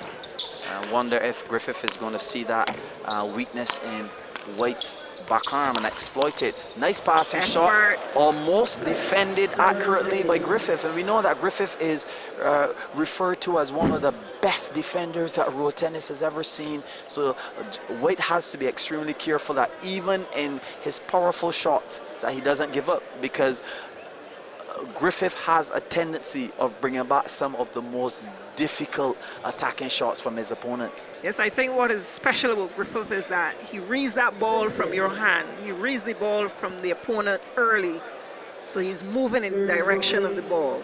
Good observation. So that's special. Not many players can do that. Most times they pick a side, and yes, but he has that ability to do that, to read that ball. So it's 6 serving to 8 here. I think that's probably one of the reasons Antoine Dana will give him some trouble, because Antoine delays his shot. And yes. Yes, and is very tricky. Yes. In his selection of shots. Yes. As you can see, Estefine, White is moving much faster now in this second game. It appears as though his body's getting warmer. It's now 9 serving to 6 with Griffith having the serve now. I think what's happening on Jackson, he's making some unforced errors and giving points to Mark Griffith. Yes, and you can't afford to do that playing Griffith. Griffith hardly gives you points, so you can't afford to be giving him them so easily. It's true. Nice backcourt tennis. Nice agility from both players, exhibiting lots of fitness and technique in their selection of shots. 10-7-6 now. The game embarrassingly finished for White 21-9, which is traditionally known as a South, the first game. And now we're into the second game of the last semi-finals here at the Wilde Gymnasium. Jackson is probably wondering what he has to do, because he rallied there maybe 6 or 7 rallies and then tried an attacking shot which didn't work. And Venom was behind every ball that came his way.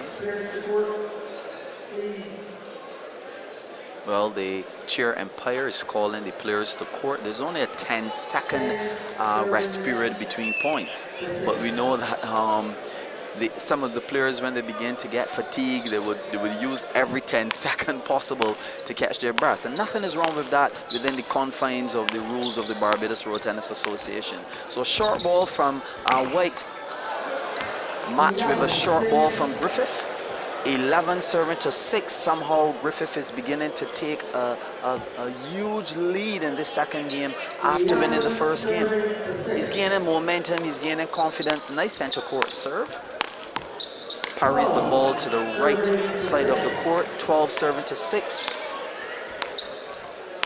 Oh, nice firm backarm shot from White. 12-7-7 now.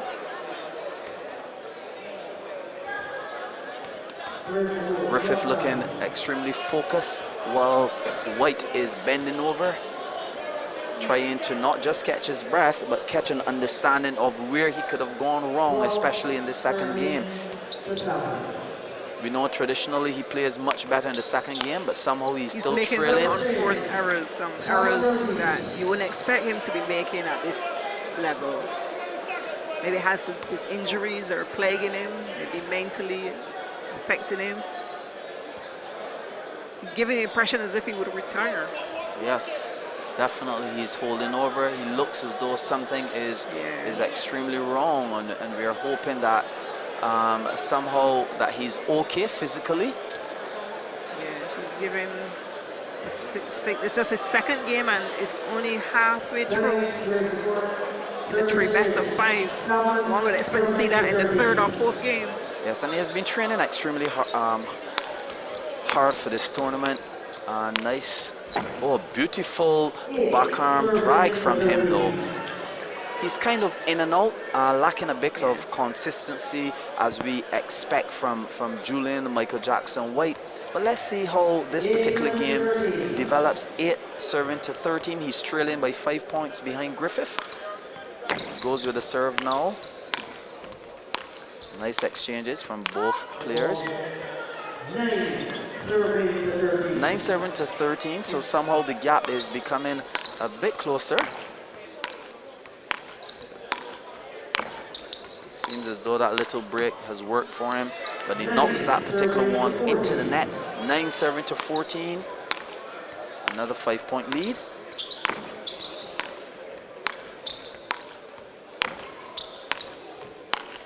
We know that Griffith is depending on fitness, especially in this game, being a 3 best-of-5. Nice exchanges, long rallies as we expected. Nice short ball though, returned by another short ball. This is excellent. This is beautiful tennis. This is beautiful tennis.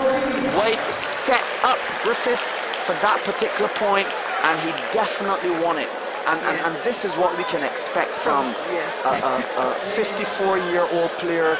He's experienced in age. He's also experienced in playing the game of road tennis with over 52 titles. He's struggling though a bit here, it seems. You can tell he's struggling a bit. especially after such long exchanges. He would need to go and catch his breath, regroup, and come back to court. He's actually sitting in the chair. It is quite clear that he's having some difficulties in this game. I noticed that from, yes. He's the chair umpire, Mr. Tito Ellis, is now calling the player to court twice. And you can be sure Mark Griffith is taking note. Definitely. $20,000 at stake. Yes, and especially a player like Mark Griffith, he will be looking to capitalize on a lethargic White. Oh, beautiful ball. He slapped that one a bit too hard. He's struggling a bit up there. Outside of the back lane. So now it's 15 serving to 10. A nice 5-point cushion for Griffith. He's experimenting a bit with the lead that he has. He's now 15 serving 11. His coach behind him, Emerson Scruff King, is telling him to buckle down. It's not the time to experiment as yet. And remember a couple years ago, Estefine, when Mark Griffith had a major lead on Julian Michael Jackson White, and Julian ended up winning in the Monarchs of the Court coming from behind. So he knows that he has to play a decent game of road tennis and remain focused. Yes. White is not the type of player that you can let down your guard against. 16 serving to 11. Again, Griffith keeping this 5-point lead. Now Jackson tried to finish that point there. A fit Jackson would have started that rallying again. You are absolutely correct. He wouldn't be looking to hit the ball with such force. He'd be placing it on the court. And sometimes when a player is tired, he tries to finish the point so that he doesn't necessarily have to rally anymore. Yes. And that's what we are seeing here in White. And his style of tennis is a bit inconsistent to the White that we've been seeing over the years. A White that would buckle down, crouch extremely low, and rally as long as possible. Yes. Definitely his fitness is into question based on our observation. And let's see how this second game is going to finish, and then the third game. 17 serving to 12. Mark Griffith serving right now at 17, and Julian White receiving the serve at 12. Again, we would mention that Shaquem Nurse, the young 17-year-old, has already advanced to the finals. So the winner of this game will be meeting him and vying for 20,000 Barbadian dollars. 12 serving to 18 now. You see the fatigue setting in Yes. in the face of Michael Jackson White.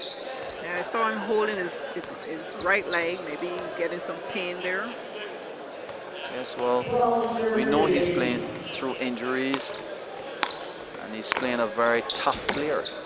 So in the preliminaries, he might not have been called to exercise all of the stamina, but now he's being called. Beautiful shot from Mark Griffith to the outer side of the back arm of White, leaving him with absolutely no answer. 12 serving to 19 now.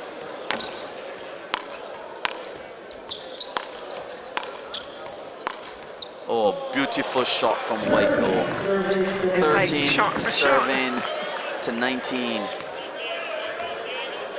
The previous shot, Mark Griffith played down through his back arm, and Michael Jackson, Julian White, he played a similar shot from down through Mark Griffith's back arm.